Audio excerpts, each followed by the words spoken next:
जब मैं पैदा हुआ मैं रोया नहीं। मिया सोचती है कि उसके पास एक बिल्कुल आज्ञाकारी बच्चा है। हर दिन माँ के दूध और फॉर्मूला के बीच मुझे सबसे ज्यादा छत को घूरना पसंद है। पहले मिया सोचती है कि उसका बच्चा बस शर्मीला और चुपचाप है। उसे नहीं पता कि मैं क्यों खो जाता हूँ, क्योंकि मेरे दिमाग में एक सिस्टम इंटरफेस है जो मुझे हमेशा बदलने के लिए कहता रहता है। एक बॉटल दूध पीने के बाद इंटरफेस दिखाता है कि मेरी एनर्जी बार पूरी भरी है, लेकिन फिर एक नया अलर्ट इंटरफेस पे चमकता है और मेरा ध्यान खींचता है। पहला एवोल्यूशन खुल गया है, कृपया एक एवोल्यूशन का रास्ता चुनें।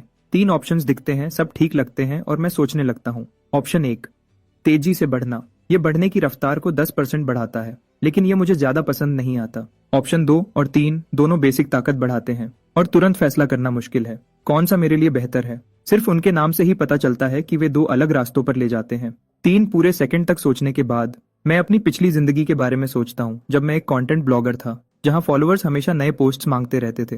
रोज सुबह 3 बजे तक जागना पड़ता था। जब तक मेरा शरीर थककर टूटने नहीं लगा, तब मुझे समझ आया कि एक मजबूत और सेहतमंद शरीर ही सब कुछ की बुनियाद है। तो मैं अपना दिमाग इंटरफेस पे लगाता हूँ और ह्यूमन बीस्ट एवोल्यूशन का रास्ता चुनता हूँ। मेरी फिजिक की ताकत 2 हो जाती है और मैं तुरंत अपने शरीर में बदलाव महसूस करता हूँ। मेरी सांस गहरी और ठीक हो जाती है, मेरा दिमाग तेज हो जाता है, नींद गायब हो जाती है और फिर मेरा पेट पहले से भी ज्यादा जोर से गुर्राता है। लेकिन जो चीज मुझे सच में हैरान करती है वह मेरी आंखों की रोशनी है। अब मैं साफ साफ देख सकता हूँ।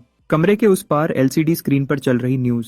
मैं आंखें फाड़कर स्क्रीन को घूरता हूँ और बिना सोचे अपनी छोटी मुट्ठी अपने मुंह में डाल लेता हूँ। मैं खुशी खुशी चबाता रहता हूँ, लेकिन जैसे ही मैं पूरा खो जाता हूँ, स्क्रीन अंधेरी हो जाती है। मिया ने उसे बंद कर दिया है। वह मेरी गीली उंगलियां भी मेरे मुंह से निकाल देती है। वह हैरान है, 1 हफ्ते का बच्चा सच में टीवी कैसे देख सकता है। वह मुझे ध्यान से देखती है और देखती है कि मेरी आंखें अजीब तरह से चमकदार और चौकन्नी हैं। वह मुझे उठाती है और स्क्रीन से दूर ले जाती है, जाते हुए कहती है, बच्चों के लिए टीवी नहीं, इससे तुम्हारी आंखों को नुकसान होगा। अंदर से मैं चिल्ला रहा हूँ, मुझे देखना है, मेरी आंखें बिल्कुल ठीक हैं। मिया सोचती है कि मना करने पर मैं रोने लगूंगा, लेकिन मैं सिर्फ मुंह बनाता हूँ। खड़ुश होकर वह झुककर मेरे गाल पर एक बड़ा किस करती है। मैं अपना चेहरा घुमा लेता हूँ, कुछ बोल नहीं पाता। 17 साल के दिमागी उम्र के साथ मैं इस तरह के प्यार से ज्यादा आरामदायक नहीं हूँ, लेकिन मिया मेरे मुंह घुमाने को हौसला समझती है और भी एक्साइटेड हो जाती है। क्या मेरा बच्चा चाहता है कि मम्मी दूसरे गाल पर भी किस करे? और वह एक और किस करने लगती है। तभी मुझे बहुत तेज भूख लगती है। मैं अपना मुंह खोलता हूँ और 2 बार रोने की आवाज निकालता हूँ, फिर चुप हो जाता हूँ और सब्र से इंतजार करता हूँ जब मिया फॉर्मूला बनाती है। पिछले कुछ दिनों से मैंने और मिया ने अपना एक अलग सिस्टम बना लिया है। बिना आंसू के रोना मतलब मैं भूखा हूँ। अगर मुझे डायपर बदलना हो तो मैं रोते हुए अपना डायपर खींचता हूँ। एक बच्चा जो अपनी जरूरतें इतनी साफ साफ बता सके, सबको बहुत सारी उलझन से बचाता है और माँ के लिए जिंदगी बहुत आसान बना देता है। मिया फॉर्मूला हिलाती है और चैन की सांस लेती है। काश कोको को पालना भी इतना आसान होता। उस नाम को सुनकर मेरा गाल फड़कता है और मेरा चेहरा थोड़ा सख्त हो जाता है। मिया मुस्कुराते हुए बॉटल मेरे हाथों में देती है। अच्छा मेरे छोटे, अपनी बहन का नाम सुनकर ऐसा चेहरा क्यों बनाया? मैं कुछ नहीं कहता और निपल पकड़ लेता हूँ। थोड़ी देर में बॉटल खाली हो जाती है, लेकिन मुझे अभी भी तसल्ली नहीं होती। मैं अपने मुंह पर थपकी मारता हूँ और एक और बार रोता हूँ। सिर्फ एक बार में दूसरी बॉटल खत्म करने के बाद मैं दूध वाली डकार लेता हूँ, क्योंकि मेरी भूख बढ़ती जा रही है। एनर्जी बार हर दिन 2% बढ़ती है। इस रफ्तार से मैं 1 महीने के अंदर अपना दूसरा एवोल्यूशन कर लूंगा। तभी 7 या 8 साल की एक लड़की उछलती हुई दरवाजे से अंदर आती है। उसकी स्कूल यूनिफॉर्म की स्कर्ट पूरी सिकुड़ी हुई है, उसकी सफेद घुटने तक की सॉक्स मिट्टी से भरी हैं और उसने छोटे लाल चमड़े के जूते पहने हैं जो हर कदम पर फर्श पर जोर से आवाज करते हैं। मिया उसे एक नजर देखती है और घूरती है। इस बार किस क्लासमेट से लड़ी तुम? लड़की गर्व से अपनी ठोड़ी ऊपर करती है। मैं सुधर रही हूँ, आज मैंने 2 से लड़ाई की। मिया किचन में वापस काम करने लगती है। पूरे समय अपनी बेटी को डांटती रहती है। कोको गुस्से से मुंह बनाती है लेकिन कुछ नहीं कहती। उसकी आंखें कमरे में घूमती रहती हैं। फिर वह मुझे देखती है जो उसे घूर रहा हूँ। मैं मुस्कुरा रहा हूँ, लेकिन ये ऐसी मुस्कान है जिसमें थोड़ा मजाक है। एक छोटी हंसी हंसती है, अपने छोटे दांत दिखाती है, फिर मेरी तरफ मुट्ठी हिलाती है, साफ चेतावनी के पीछे हट जाओ। तभी मार्कस अंदर आता है। वह मुझे उठाने के लिए बढ़ता है, लेकिन मिया उस पर सिगरेट की बू से नाक सिकोड़ती है। कोई और रास्ता न होने पर वह अपनी आस्तीन ऊपर करता है और मदद करने किचन में चला जाता है। थोड़ी देर में पूरा परिवार रात के खाने के लिए साथ बैठता है। खाने के बीच में मार्कस फ्रिज खोलता है, फ्रीजर में हाथ डालता है, कुछ छोटी चीजें निकालता है जो कैंडी जैसी लगती हैं। मैं सोचता हूँ कि ये बिल्लियों के लिए ट्रीट्स हैं, लेकिन मार्कस एक मिया के बोल में, कोको के बोल में, बिल्ली की प्लेट में और अपने में डालता है, हर एक को एक पीस। कोको गुस्से में अपनी चॉपस्टिक्स पटकती है। मैं ये नहीं खाऊंगी, इसका स्वाद बहुत खराब है। तुम्हें यह हफ्ते में 1 बार मिलता है और तुम शिकायत कर रही हो?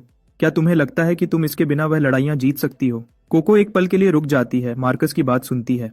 वह अपनी नाक सिकोड़ती है, उलझी हुई। वह अपनी आंखें बंद करती है और उसे जबरदस्ती खा लेती है। मैं जानने के लिए बेचैन हूँ कि वह कैंडी जैसी चीज असल में क्या है। बाद में जब मैं मार्कस और मिया को बात करते सुनता हूँ तब मुझे पता चलता है कि इसे क्रिस्टल बी जेली कहते हैं। वह ऐसे शब्द बोलते हैं जो मुझे अभी पूरी तरह समझ नहीं आते और मैं अपने चेहरे पर हैरानी छुपाने के लिए अपनी बोतल ऊपर उठाता हूँ। ये दुनिया, लगता है जितना मैंने सोचा था उससे कहीं ज्यादा राज छुपा रखी है। 1 महीना गुजर जाता है। मैंने देखा कि एनर्जी बार पूरी भर गई है और मेरा दूसरा एवोल्यूशन शुरू हो गया है। फिर से ऑप्शंस। इस बार मैं साइफॉर्म एवोल्यूशन का रास्ता चुनता हूँ। जैसे ही मेरी दिमागी ताकत 1 पॉइंट बढ़ती है मुझे लगता है कि मैं मर जाऊंगा। मुझे लगता है कि मेरे आसपास समय धीमा हो गया है और ज्यादा ठीक से कहूँ तो मेरी अपनी सोच अचानक तेज हो गई है। पिछले पूरे 1 महीने की यादें मेरे दिमाग में बहुत तेज रफ्तार से चमकती हैं। मैं अभी भी समझने की कोशिश कर रहा हूँ कि क्या बदला है जब मिया मुझे उठाती है और मुझे जमीन पर रखती है जहाँ एक बड़ा लाल कपड़ा बिछा है। कपड़े पर हर तरह की छोटी चीजें रखी हैं। रिवाज के मुताबिक बच्चे के पहले महीने में ग्रैब सेरेमनी होती है। बच्चा जिस चीज को पकड़ता है उससे उसके भविष्य के काम का पता चलता है। मैं कपड़े पर घुटने टेकता हूँ, कुछ भी पकड़ने और इसे खत्म करने के लिए तैयार। तभी अचानक सिस्टम इंटरफेस, एक नया मॉड्यूल क्लास इंटरफेस शुरू करता है। जैसे ही मैं कपड़े पर रखी चीजों को वापस देखता हूँ, हर एक के ऊपर एक करियर का नाम तैरता है। पहले एक कीबोर्ड पैनल। इंटरफेस इसे कंटेंट ब्लॉगर बताता है। कम वेतन, बर्नआउट से मरने का ज्यादा खतरा, फॉलोअर्स से हमेशा अपडेट्स की मांग। मैंने कीबोर्ड को दूर धकेल दिया और बाकी कपड़े को देखता हूँ। ऑप्शंस हर जगह हैं, कुछ बहुत खतरनाक हैं। मैं एक छोर से दूसरे तक रेंगता हूँ ढूंढते हुए, जब तक मेरी आंखें 3 चीजों पर नहीं रुकती। Sniper, explorer, striker. जैसे ही ये 3 क्लासेस मेरे दिमाग में आती हैं, मैं अपने ह्यूमन बीस्ट एवोल्यूशन के रास्ते के बारे में सोचता हूँ। सिर्फ स्ट्राइकर बनकर और लड़ाई की कला में माहिर होकर क्या मैं अपनी फिजिक की ताकत का सबसे ज्यादा फायदा उठा सकता हूँ? तो मैं चारों हाथ पैरों से बॉक्सिंग ग्लव की तरफ बढ़ता हूँ और उसे अपनी बाहों में खींच लेता हूँ। एक चमकदार मुस्कान देता हूँ। क्लास इंटरफेस दिखता है। Primary class, striker loaded. Class interface अभी खाली है लेकिन अंदर से मैं उत्साह से भरा हूँ। अब तक मेरा इवोल्यूशन का एक ही तरीका था, बहुत ज्यादा खाना खाना। लेकिन मैं इस बात से बंधा हूँ कि एक बच्चे का पेट कितना खा सकता है, जिसका मतलब है ज्यादा से ज्यादा हर महीने एक एवोल्यूशन। अब क्लास इंटरफेस के साथ मैं इसके ऊपर स्किल्स भी सीख सकता हूँ, एक ही समय में इवॉल्व करना और मेहनत करना। ये सोच ही मुझे मुस्कुरा देती है। सेरेमनी के बाद मैं क्लास स्किल्स कैसे हासिल करूँ ये सोचने लगता हूँ। स्ट्राइकर ट्रेनिंग तब तक इंतजार करना पड़ेगा जब तक मैं ठीक से दौड़ और कूद नहीं सकता। क्लास इंटरफेस में जो बर्स्ट और एजिलिटी कोएफिशिएंट्स दिए हैं वह शायद तभी काम करेंगे जब एक मजबूत फिजिक की बुनियाद हो। उन्हें काम करने के लिए वह बुनियाद चाहिए। वैसे भी अभी सबसे पहली चीज मेरी फिजिक को बढ़ाना है, तो अगले 1 महीने के लिए मैं पूरी तरह दूध पीने में लग जाता हूँ। हर दिन या तो माँ का दूध या बॉटल के बाद बॉटल फॉर्मूला। जल्दी ही, जैसे ही एनर्जी बार बढ़ती रहती है, मैं अपना तीसरा एवोल्यूशन करता हूँ। इस बार मैं बिना सोचे ह्यूमन बीस्ट चुनता हूँ। एक बार जब मेरी फिजिक काफी मजबूत हो जाती है, एक बच्चे का शरीर एक शेर की ताकत रखेगा, अपनी रक्षा करने में सक्षम और धोखा देने वाला, मासूम दिखने वाला। कोई नहीं सोचेगा कि एक बच्चा जो अभी भी डायपर में है असल में एक स्ट्राइकर है। मेरी फिजिक की ताकत अब 3 पर है। मुझे अपने पैरों में कच्ची ताकत महसूस होती है। मैं दोनों हाथ पालने की रेलिंग पर रखता हूँ और धीरे धीरे खुद को सीधा खड़ा करता हूँ। मिया ठीक उसी पल बेडरूम में आती है। ओह मेरे भगवान, बच्चा खुद से खड़ा हो गया। वह हैरानी से खुश हो जाती है। उसे यकीन नहीं होता कि उसका 2 महीने का बच्चा पहले ही खड़ा होना सीख गया है। कितना होशियार। वह खुश होती है, मुझे पकड़ने के लिए हाथ बढ़ाती है, कहीं मैं गिर न जाऊं। मिया वहां थी मुझे पकड़ने के लिए, तो मैंने और जोर लगाया। वह बड़ा फैमिली बेड मेरा ट्रेनिंग ग्राउंड बन गया। मैंने बिना हाथ लगाए सिर्फ पैरों से खड़ा होने की कोशिश की। मुश्किल से 12 बार गिरने के बाद मैं सीधा खड़ा हो गया। थोड़ा लड़खड़ा रहा था पर खड़ा था। जब मेरा बैलेंस बन गया तो मैंने 1 कदम चलने की कोशिश की। पहले तो मैं उसे ठीक से कंट्रोल नहीं कर पाया। हर कदम गिरने पर खत्म होता था, लेकिन हर बार जब मैं मैट्रेस पर गिरता तो पूरी एनर्जी के साथ वापस उठ जाता। मिया बगल से देख रही थी और जब मैं कोशिश करता तो वह प्यार से मुस्कुराती। मैं पूरे आधे घंटे तक यह करता रहा जब तक थकान नहीं हो गई। जब मेरा स्टेटस 45% हो गया तो मैं मैट्रेस पर गिर गया और कुछ ही सेकंड्स में बेहोश हो गया। तीसरी एवोल्यूशन से मेरी आवाज की नलियां लगभग पूरी तरह डेवलप हो गई हैं। मैं अब आखिरकार बोलना सीख सकता था। ये क्या है बेबी? लॉयर। सही कहा। कितना स्मार्ट है। उसने मुझे किसी टेस्ट के लिए नहीं ले जाया, लेकिन मुझे इतनी जल्दी सब कुछ सीखते देखकर उसे पक्का यकीन हो गया था कि उसके पास एक जीनियस बच्चा है। मुझे पालना उसके लिए आसान भी था और बहुत खुशी देने वाला भी। ये सोच उसे अंदर ही अंदर खुश कर देती थी। उसे पता नहीं था जब वह मुझे स्टडी रूम में लाई, मैं उससे भी ज्यादा खुश था। बाहर की दुनिया तक मेरी पहुंच कम थी। खुद से पढ़ना ही एक तरीका था जिससे मैं अभी क्लास स्किल्स पर काम कर सकता था, लेकिन फोन्स तक मेरी पहुंच, कंप्यूटर्स और टीवी पर मिया का पूरा कंट्रोल था। अभी के लिए मेरा सबसे अच्छा ऑप्शन था स्टडी रूम में कोई सही किताब ढूंढना और उससे खुद को सिखाना। मैं स्टडी रूम में खड़ा होकर अपनी बड़ी और ध्यान से देखने वाली आंखों से शेल्फ्स को देखता हूँ। आखिरकार मुझे एक किताब दिखी जो सही लग रही थी। मैंने कॉम्बैट बेसिक्स मैनुअल की तरफ इशारा किया और धीरे से एक एक शब्द बोलते हुए कहा, किताब किताब चाहिए। क्या तुम्हें यह किताब चाहिए? मिया को कोई आइडिया नहीं था कि उसका बेटा कॉम्बैट मैनुअल क्यों चाहता है। फिर भी उसने मुस्कुराते हुए वह किताब मुझे दे दी। मैं उसे लिया और खोल दिया। पूरे ध्यान से पढ़ने लगा। फंडामेंटल्स और टेक्निक ब्रेकडाउन्स को पढ़ते हुए मुझे उस मटेरियल की समझ आने लगी। डायग्राम्स कॉपी करने लायक लग रहे थे। मैंने खुद को हाँ कहा और उसे ट्राई करने का फैसला किया। हर पंच जो मैं मारता, मैं मैनुअल पर वापस जाता और डिटेल्स ठीक करता। आधे घंटे तक यह सब करने के बाद क्लास इंटरफेस में आखिरकार एक बदलाव दिखा। सिर्फ एक point basic fist technique experience का। लेकिन मैं बहुत खुश था।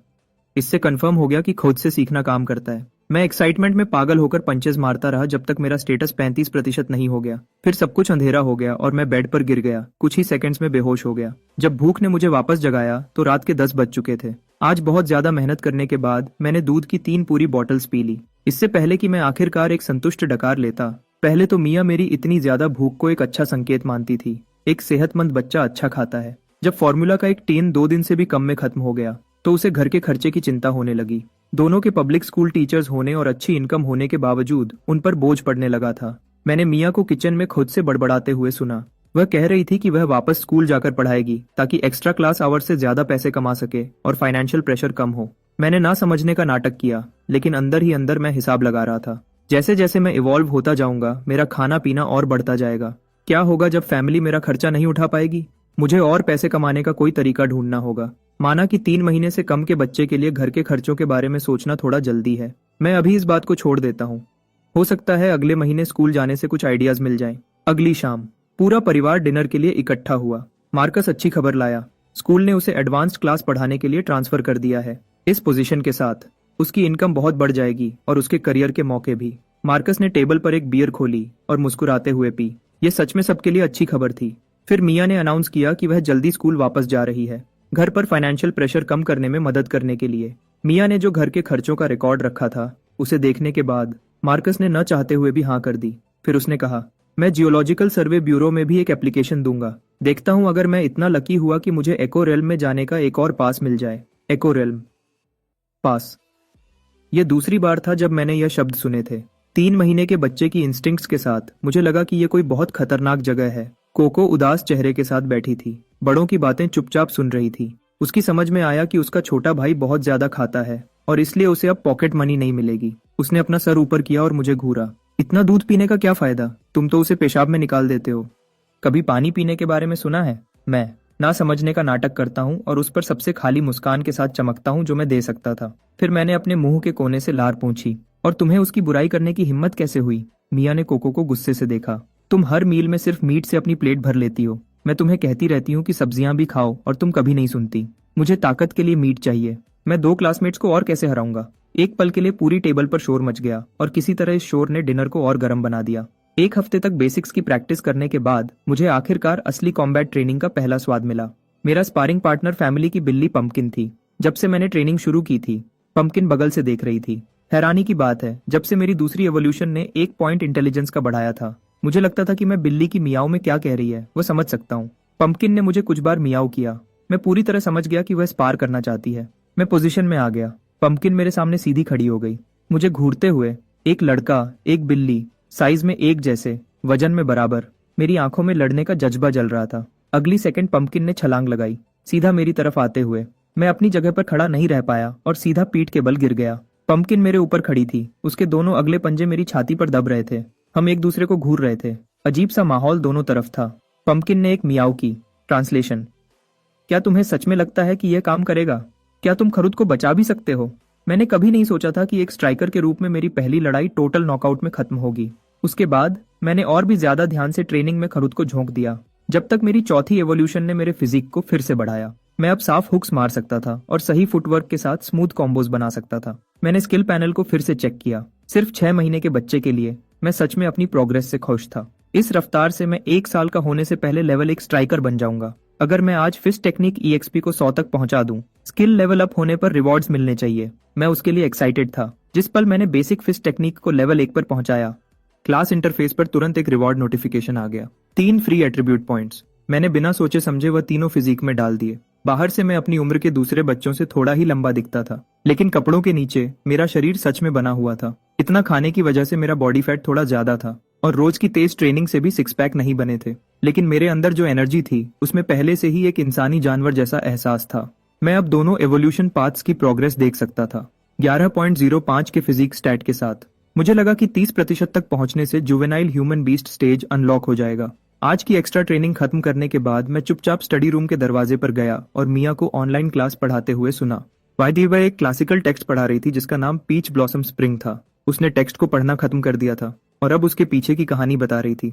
बसंत की हवा आड़ू के बगीचे से गुजर रही है, सब कुछ शांति में है। पीच ब्लॉसम स्प्रिंग पुराने जमाने में वॉइड में जाने के कुछ गिने चुने रास्तों में से एक था। उसकी असली जगह धरती पर नहीं है, वह कहीं बहुत दूर है जहां हम सोच भी नहीं सकते। वह आड़ू के बगीचे से एक अलग दुनिया के पुल के जरिए जुड़ा हुआ था। पुराने लोग वापस क्यों नहीं आ पाते थे? क्योंकि उन्होंने अभी तक उस अलग दुनिया के पुल को कंट्रोल करना नहीं सीखा था। आज नेशनल वॉइड एंट्रेंस नंबर 3 के जरिए कोई भी आसानी से पीच ब्लॉसम स्प्रिंग जा सकता है। मैं दरवाजे के पास खड़ा होकर चुपचाप सुनता हूँ तो यह है वॉइड, लेकिन एको रेल्म असल में क्या है? डिनर के बाद मार्कस ने मुझे और साफ जवाब दिया। वॉइड एक ऐसी जगह है जहां वक्त और जगह सब कुछ गड़बड़ है। एक कदम आगे बढ़ने से तुम पूरी तरह किसी और दुनिया में पहुंच सकते हो। सिर्फ कुछ सेकंड्स के लिए खड़े रहो और बाहर 100 साल गुजर चुके होंगे। एको रेल्म वॉइड के अंदर एक खास चीज है। ये वक्त और जगह के एक खास हिस्से की कॉपी है। मानो तुमने घर पर एक दिन बिताया तो वॉइड उस दिन को कई बार कॉपी कर देता है। कॉपी सिर्फ एक कॉपी है, लेकिन उसमें सब कुछ असली है। बाहर के लोग एको रेल्म्स में रास्तों से घुसते हैं ताकि रिसोर्सेज जमा कर सकें। सीधे शब्दों में यह एक गेम में डंजन चलाने जैसा है। मार्कस ने बात खत्म की और देखा कि मैं अभी भी सोच रहा हूँ। क्या तुम्हें सच में यह सब समझ आया? मैंने गंभीरता से सर हिलाया, लेकिन अगले ही सेकंड मेरा चेहरा रुक गया। डैड, क्या होगा अगर हम ही कॉपी हैं? मार्कस सच में हैरान दिखा। उसके बेटे को न सिर्फ एक्सप्लेनेशन समझ आया, बल्कि वह खुद ही बातों को जोड़ रहा था। मार्कस हंसा और समझाया, कॉपी की हुई जिंदगियां जैसे ही अपने एको रेल्म से बाहर निकलती हैं, वह खत्म हो जाती हैं। हमारी दुनिया के लोग वॉइड में आजादी से घूम सकते हैं, तो हम कॉपीज नहीं हो सकते। थोड़ी देर बाद मार्कस ने देखा कि मैंने अपनी रोज की ट्रेनिंग शुरू कर दी है। उसने मुझे कुछ देर पहले भी देखा था, कॉम्बैट मैनुअल पढ़ते हुए। जैसे जैसे मैं पढ़ता, मूव्स कॉपी करता, हर टेक्निक पर खुद से काम करता। लेकिन आज जैसे ही वह जाने के लिए मुड़ा, जो कॉम्बिनेशन में कर रहा था, उसने मार्कस को वहीं रोक दिया। वह वापस मुड़ा और अपनी आंखें मुझ पर गाड़ दी। डैड, क्या हुआ? मैंने उसके चेहरे पर अजीब सा एक्सप्रेशन देखा और ट्रेनिंग रोककर पूछा। कुछ नहीं, मार्कस ने कहा। उसकी मुस्कान थोड़ी रूखी थी। तुम टेक्निक्स बहुत जल्दी सीख रहे हो। फिर उसने सर हिलाया जैसे कोई फैसला कर रहा हो। कल से जब तुम्हारी बहन स्कूल से वापस आएगी तो मैं तुम दोनों को साथ में ट्रेन करूंगा। मैं बहुत खुश था। आखिर मार्कस एक पीई टीचर था। कोको दूसरी तरफ उतनी एक्साइटेड नहीं दिखी। अगली शाम मार्कस ने कोको को फिटनेस रूटीन शुरू करवाया। फिर उसने अपना ध्यान मेरी कॉम्बैट टेक्निक को गाइड करने पर लगाया। यह देखकर कि मेरा फिस्ट वर्क पहले ही बेसिक्स से आगे निकल चुका है, उसने मुझे फंडामेंटल किक्स सिखाए। उसने हर मूव को स्टेप बाय स्टेप समझाया। मैं कॉपी करते हुए मूव बाय मूव उसके साथ चलता रहा, लगातार डिटेल्स को ठीक करता रहा। धीरे धीरे यह नेचुरल लगने लगा। फिर मेरे सामने एक नया इंटरफेस नोटिफिकेशन दिखा। मैं एक पल के लिए हैरान होकर पलक झपकाया। फिर एक पूरी एक्साइटमेंट की लहर मुझ पर छा गई। आखिरी इंटरफेस मॉड्यूल आखिरकार अनलॉक हो गया था। मैंने तुरंत मिरर मोड एक्टिवेट किया उसे टेस्ट करने के लिए। मेरी आंखों की पुतलियां सिकुड़ गईं और मेरी नजर एक पल में तेज हो गई। मेरी आंखें एक हाई डेफिनेशन कैमरा जैसी हो गईं। मार्कस जो भी मूव दिखाता है, मैं उसके हर डिटेल को ध्यान से देखता हूँ, कॉपी करता हूँ और ठीक करता हूँ। हर बार प्रैक्टिस करने से मेरी टेक्निक और साफ होती जाती है। मार्कस को लगने लगता है कि उसके बेटे में कुछ अलग है। कुछ देर पहले तक उसके बेटे को सुधार की जरूरत थी, इसलिए उसे करना पड़ा। छोटे मोटे बदलाव यहाँ वहाँ। अब अचानक हर एक मूव बिल्कुल सही है। अपने बहुत ही खास बेटे को देखते हुए मार्कस ने धीरे से एक लंबी सांस छोड़ी। जब उसने और मिया ने दूसरा बच्चा करने का सोचा था, उन्होंने बस एक शांत बच्चे की उम्मीद की थी, कोको जैसा बिल्कुल नहीं। लेकिन उसकी जगह उन्हें एक प्रतिभाशाली बच्चा मिला। 1 महीने में ही उसकी आंखों की रोशनी पूरी तरह से डेवलप हो गई थी। रेंगना, खड़ा होना, चलना, सब कुछ उसने खुद ही किया। 2 महीने में ही वह बोलने लगा था। 3 महीने तक वह दौड़ने, कूदने और खुद ही लड़ने की टेक्निक्स सीखने लगा था। मार्कस ने नेशनल प्रोडिजी डेवलपमेंट एक्ट के बारे में देखा और पेरेंट्स को मिलने वाला 10 मिलियन युआन का सपोर्ट ग्रांट ले लिया। उसका दिमाग चलने लगता है। जब मुझे पता चलता है कि प्रोडिजी माने जाने पर 10 मिलियन का ग्रांट मिलता है, तो मैंने मार्कस को तुरंत मेरा नाम लिखवाने के लिए कहा। हमने एप्लीकेशन ऑनलाइन सबमिट की, लेकिन आखिर में क्योंकि मैं मिनिमम एज रिक्वायरमेंट तक नहीं पहुंचा था, जो कि 2 साल थी, एप्लीकेशन रिजेक्ट हो गई। मार्कस मुझे इसके बारे में टेंशन न लेने को कहता है। एक नेशनल लेवल के प्रोग्राम के स्टैंडर्ड्स बहुत हाई होते हैं। अगर हम क्वालिफाई नहीं करते तो ठीक है, लेकिन मैं ये मानने को तैयार नहीं था। मैंने मार्कस से 5 टेराबाइट्स का स्टडी मटेरियल डाउनलोड करवाया और अपने दिन घर पर मिरर मोड में पूरी ताकत से EXP ग्राइंड करते हुए बिताए। यह सब उस 10 मिलियन के ग्रांट के लिए। उस शाम वीकली सप्लीमेंट का टाइम आ गया। मिया ने फ्रिज से क्रिस्टल बी जेली के 4 टुकड़े निकाले। जैसे ही वह उन्हें देने लगी, मैं बोला, माँ, क्या मैं भी थोड़ा ले सकता हूँ? शायद इसलिए कि मेरे सारे दांत आ चुके थे और मैं मछली और मीट ठीक से खा रहा था। मिया ने मुझे अपना एक टुकड़ा दिया। ये चीज सच में उतनी ही खराब थी जितना कोको ने बताया था। मिया ने एक छोटा टुकड़ा काटा और उसे गर्म पानी में घोला, और जो खुशबू उठी वह बिल्कुल ही अलग थी। लेकिन एवोल्यूशन के लिए मैंने खुद को तैयार किया। चेहरा पक्का किया, सांस रोकी। मैंने इसे कड़वी दवा के शॉट की तरह पी लिया। जब यह पूरा अंदर चला गया तभी मैंने दोबारा सांस लेने की हिम्मत की। पहले तो कीड़े की बदबू मेरे मुंह में फैल गई और मुझे उल्टी आने लगी। फिर एक गर्मी की लहर मेरे गले से नीचे उतरी और यह बहुत अच्छा लगा। इंटरफेस ने मुझे एनर्जी बार बढ़ने की जानकारी दी और वह नंबर देखकर मैं हैरान रह गया। क्रिस्टल बी जेली का एक पूरा टुकड़ा 10 ग्राम का होता है। मैंने 1 ग्राम से भी कम लिया था और एनर्जी बार 2% बढ़ गया। 1 ग्राम पूरे 1 दिन के फॉर्मूला के बराबर था। वॉइड से आया हुआ खाना सच में कुछ अलग ही है। अगले 2 हफ्तों तक मैंने पूरा ध्यान किक्स और फुटवर्क पर दिया। पूरे समय मिरर मोड चलता रहा। मेरी किक टेक्निक और फुटवर्क दोनों लेवल 1 तक बढ़ गए। इन दोनों लेवल अप से मुझे कुल 6 फ्री एट्रीब्यूट पॉइंट्स मिले। इस बार मैंने उन सबको फिजिक में नहीं डाला। टैलेंट इंटरफेस में मिरर मोड के नोट को देखते हुए उसमें लिखा था कि बेहतर मिररिंग रिजल्ट्स के लिए मेंटल पावर बढ़ानी होगी। तो मैंने इंटरफेस खोला और सारे 6 पॉइंट्स मेंटल में डाल दिए। एहसास तुरंत हुआ जैसे मेरे सर पर बर्फ का पानी डाल दिया हो, हड्डियों तक ठंडा। मेरी खोपड़ी सुन्न हो गई, मेरे माथे की नसें उभरने लगी। मेरा दिमाग ऐसा लग रहा था जैसे फट रहा हो। लेकिन जब मैंने दोबारा आंखें खोली तो पूरी दुनिया और तेज दिखने लगी। मैंने टेस्ट की तरह मिरर मोड एक्टिवेट किया। मैंने मास्टर जिंजर की मियाऊ की आवाज की नकल करना शुरू किया। मास्टर जिंजर ने अपना सर झुकाया। मैंने तुरंत उस आवाज की नकल की। उसका मोटा चेहरा लटक गया। उसके चेहरे पर सब कुछ दिख रहा था। यह 2 पैरों वाला जीव मेरी आवाजों की नकल कर रहा है और यह बिल्कुल भी अच्छा नहीं है। वह मुड़ा और चला गया। लेकिन तभी मेरे इंटरफेस में एक टेक्स्ट की लाइन दिखी। मिरर मोड एक्टिवेट करने और मास्टर जिंजर की कुछ आवाजों की नकल करने के बाद मैंने किसी तरह बिल्ली की भाषा अनलॉक कर ली थी। मास्टर जिंजर के साथ आधे घंटे की बातचीत के बाद बीस्ट स्टंग फिलाइन स्किल को 2 EXP पॉइंट्स मिले।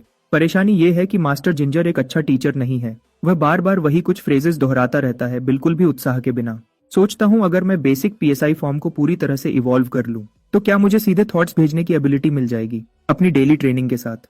अब मेरा एक नया शौक है, बिल्लियों से बातें करना। समय तेजी से गुजरता है और गर्मियां आ रही हैं। स्प्रिंग फ्लू का प्रकोप कम हो गया है। हर जगह के पेरेंट्स ने चैन की सांस ली। जिन दिनों मिया की ऑनलाइन क्लासेस नहीं होती, वह मुझे स्ट्रोलर में बैठाकर नेबरहुड में घुमाती है। उसकी उम्मीद है कि मैं अपनी उम्र के बच्चों के साथ थोड़ा सोशल टाइम बिताऊंगा।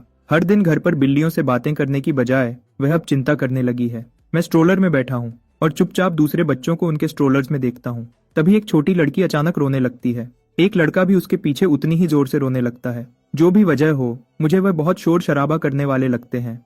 कुछ माओं ने मुझे चुपचाप बैठे हुए देखा, न रोता हुआ, न परेशान होता हुआ, न ही अपनी उंगलियां चबाता हुआ। वह मिया की तारीफ करती हैं। तुम्हारा बच्चा कितना अच्छा है, कितना समझदार है। अगर मेरा बच्चा भी ऐसा होता तो मैं हर रात मुस्कुराते हुए सोती। मिया खुश हो जाती है। हर पेरेंट को अपने बच्चे की तारीफ सुनना अच्छा लगता है। उसने मुझे बाहर चुप रहने और न बोलने को कहा था, वरना रिएक्शन और भी ज्यादा हो सकता था। तभी एक माँ बोलती है, इस बच्चे की आंखें कितनी तेज हैं। क्या तुमने इसकी इंटेलिजेंस टेस्ट करवाई है? ये एक प्रोडिजी हो सकता है, तुम्हें पता है। बिल्कुल, मैंने पढ़ा है कि बहुत से प्रोडिजीज 1 या 2 साल की उम्र में ही निशानियां दिखाते हैं। यह सुनकर मिया घबराहट में उन्हें टाल देती है। वह अभी भी सोच रही थी कि क्या कहे जब एक माँ स्ट्रोलर के पास आती है। वह एक उंगली उठाती है और चमकती मुस्कान के साथ पूछती है, ये कितने हैं? सही जवाब दो और आंटी तुम्हें टॉफी देगी। सब मेरे जवाब का इंतजार करते हैं। आखिर एक बच्चे के लिए जो मुश्किल से 6 महीने का है, सवाल समझना और कुछ शब्द भी बोलना एक खास इंटेलिजेंस का सबूत होगा। मैंने क्यूरियस भीड़ को पूरी तरह से इग्नोर किया और अपना चेहरा एक आवारा बिल्ली की तरफ किया जो फूलों की क्यारी के पास बैठी थी। एक्साइटेड होकर मैंने उसे बुलाया। माएं हैरानी से घूरने लगी। मिया ने दूसरी तरफ चुपचाप चैन की सांस ली। आवारा बिल्ली ने आवाज सुनकर अपना सर घुमाया। कुछ खास नहीं मिला और वह भाग गई। फिर भी इस नेबरहुड में आवारा बिल्लियों की कमी नहीं है। अगली बार जब मौका मिलेगा मैं बातचीत शुरू करूंगा और कुछ 20 टंग एक्सप ग्राइंड करूंगा। जब से मैंने वह 6 मेंटल पॉइंट्स ऐड किए हैं, मैं अब पूरी तरह से वीडियो ट्यूटोरियल से सीख सकता हूँ और बाकी कॉम्बैट टेक्निक्स खुद ही सीख सकता हूँ। स्ट्राइकर क्लास को लेवल अप होने के लिए बस 21% और एक्सपी चाहिए। मुझे बहुत उत्साह महसूस होता है। मैं ये जानने का इंतजार नहीं कर सकता कि अगला लेवल क्या रिवॉर्ड्स और इफेक्ट्स लाएगा। अगले कुछ दिनों में मैं दिन में 3 ट्रेनिंग सेशंस करता हूँ और इंटरफेस के नंबर्स को लगातार देखता रहता हूँ। 2 हफ्तों बाद दिल तेजी से धड़कते हुए मैंने क्लास इंटरफेस खोला। प्रॉम्प्ट पूछता है कि क्या मैं आगे बढ़ना चाहता हूँ। मैंने बिना किसी झिझक के हाँ चुना। जब इंटरफेस दोबारा फोकस में आता है, इस पहले क्लास लेवल अप के रिवॉर्ड्स मेरी उम्मीद से कहीं ज्यादा अच्छे थे। स्ट्राइकर की स्पेशलाइजेशन, वीक पॉइंट स्ट्राइक, का डिस्क्रिप्शन पढ़ते हुए मेरी उंगलियां उत्साह से फड़फड़ाने लगीं। मुझे लगता है कि अब मैं पंपकिन के खिलाफ बराबर का मौका रखता हूँ। मैंने सारे 10 रिवॉर्ड एट्रीब्यूट पॉइंट्स एलोकेट किए। पहले तो मुझे अंदर से ताकत का एक धमाका महसूस हुआ, फिर मेरी बाहें साफ तौर पर मोटी हो गईं। जरा सा भी फ्लेक्स करने पर बाइसेप्स उभर आते थे। मेरा दिमाग साफ हो गया, सब कुछ तेज हो गया। महीनों की ट्रेनिंग और पढ़ाई एकदम सही तरतीब से मेरे दिमाग में घूम गई। इतनी अच्छी हालत में मुझे पंपकिन को ढूंढना होगा और हिसाब बराबर करना होगा, लेकिन पंपकिन बस जम्हा ही लेता है। उसका अंदाज ज्यादा स्वागत करने वाला नहीं था। मैं वहां खड़ा रहा और एक अजीब सी मुस्कान दी। पंपकिन, चलो लड़ते हैं। पंपकिन थोड़ा हिलता है, उसके मुंह का कोना ऐसे मुड़ता है जैसे वह ठंडी मुस्कान दे रहा हो। मुझे एक बुरा एहसास होता है। क्या यह बिल्ली उठने की वजह से गुस्से में है? अगले ही पल पंपकिन एक आवाज निकालता है और तेजी से गायब हो जाता है। वह सीधा मेरे पैरों की तरफ आता है। पंपकिन को साफ लगता है कि यह लड़ाई भी पिछली बार की तरह जल्दी खत्म हो जाएगी, लेकिन मैं अब वह कुछ महीने पहले वाला बेचारा बच्चा नहीं हूँ। जब वह टकराता है मैं उसके साथ घूम जाता हूँ, साफ और कंट्रोल में। टक्कर को संभालता हूँ, ठीक से खड़ा होता हूँ और हमारे बीच की दूरी बढ़ा देता हूँ। पंपकिन पलक झपकता है, उसकी सुनहरी आंखें हैरानी से भर जाती हैं। मैं अपने पैरों को सही स्टांस में रखता हूँ, मुट्ठियां उठाकर चेहरे को बचाता हूँ। मैंने किकबॉक्सिंग के लिए स्टांस लिया। चलो चलते रहो। पंपकिन दोबारा तेजी से गायब होता है। हमला दोबारा आता है। इस बार मियाओ बराज पूरी स्पीड से, पंजे अंदर किए हुए, अपने नरम पंजों को मुट्ठियों की तरह इस्तेमाल करते हुए वह लगातार हमला करता है। मैं उससे सीधे नहीं टकराता, इसकी बजाय मैं अपने फुटवर्क पर काम करता हूँ। चक्कर लगाता हूँ और मौके का इंतजार करता हूँ। पंपकिन की स्पीड बहुत ज्यादा है, ऊपर से वह पूरा कंट्रोल में लगता है। जैसे ही वह हवा में उछलता है, लड़ाई को एक ही फैसले वाले झपट्टे से खत्म करने के लिए मैं वीक पॉइंट स्ट्राइक एक्टिवेट करता हूँ और एक हाई किक मारता हूँ। वह सीधा पंपकिन के पेट पर लगता है। मेरा पैर लगने ही वाला होता है जब पंपकिन हवा में घूमता है और अपनी दिशा बदल देता है। बगल वाले सोफा पर गिरता है। वह अपना सर हिलाता है, सुनहरी आंखें हैरानी से बड़ी हो जाती हैं। इस 2 पैरों वाले जीव ने उसे सच में पीछे धकेल दिया। मैं उसके बगल में सोफा पर गिरता हूँ, जोर जोर से सांस लेते हुए। लड़ाई सिर्फ कुछ ही मिनट चली, लेकिन पूरी लड़ाई में जो फोकस मैंने बनाए रखा था उसने मुझे पूरी तरह से थका दिया था। इंटरफेस पर एक्सपी गेन। वह लड़ाई एक पूरे घंटे की इंटेंस ट्रेनिंग के बराबर थी। मैंने पंपकिन की तरफ उम्मीद भरी नजरों से देखा। तो क्या हम यह कभी दोबारा कर सकते हैं? जैसे मेरे पोटेंशियल को पहचानते हुए पंपकिन का अंदाज काफी नरम हो गया। वह धीरे से मियाऊ करता है जवाब में। मैं पंपकिन के पास दौड़ता हूँ और शुक्रिया अदा करने के लिए इज्जत से हाथ जोड़कर झुकता हूँ। समय तेजी से उड़ता है। जब तक मैं 9 महीने का होता हूँ मेरी हाइट 87 सेंटीमीटर हो जाती है, जो एक एवरेज 2 साल के बच्चे जितनी है। फिजिकल कैपेबिलिटी के मामले में मैं टीनेज बेंचमार्क को बहुत पहले ही पार कर चुका था। इस दुनिया में पेरेंट्स बच्चों के डेवलपमेंट पर बहुत ज्यादा ध्यान देते हैं और क्रिस्टल बी जेली मिलने की वजह से बहुत से बच्चे बहुत तेजी से डेवलप होते हैं। 1 साल का बच्चा जो चलता है और खुद खाना खाता है, यहाँ कुछ भी अनयूजुअल नहीं है। एक दिन मैं स्पार्कलिंग वाटर का एक कैन कोको के पास ले जाता हूँ। वह मुझे आते हुए देखती है और तुरंत अपनी आंखें छोटी कर लेती है। क्या चाहिए तुम्हें? ये तुम्हारे लिए है। मैं कैन आगे बढ़ाता हूँ। क्या तुम मेरी स्पारिंग पार्टनर बनोगी? कोको मुझे घूरती है। उसे यकीन था कि उसने गलत सुना है। हाँ, छोटा वाला तेजी से बढ़ रहा है, लेकिन वह 122 सीनेम लंबी है, उससे पूरा 1 सर ऊंची। उससे लड़ने को कहना, यह तो सीधे सीधे मार खाने को कहना है। लेकिन उन मासूम आंखों को देखकर उसके अंदर कुछ हलचल होती है और उसकी मुट्ठियां खुजलाने लगती हैं। 1 मिनट की बातचीत के बाद हम दोनों ने बेडरूम का दरवाजा बंद कर दिया। कोको बुरी मुस्कान के साथ अपनी उंगलियां चटकाती है।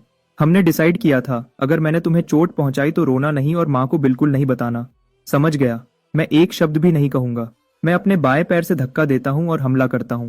पहले तो कोको मुझे बिल्कुल भी सीरियस नहीं लेती। वह मुझे पीछे धकेलने के लिए एक किक मारती है, लेकिन मैं जल्दी से साइड हट जाता हूं और उसे साफ तरीके से डॉज कर लेता हूं। उसी पल मैं उसका पैर पकड़ लेता हूं, अपना वजन आगे की तरफ गिराता हूं और अपना सर जोर से उसके पेट में मारता हूं।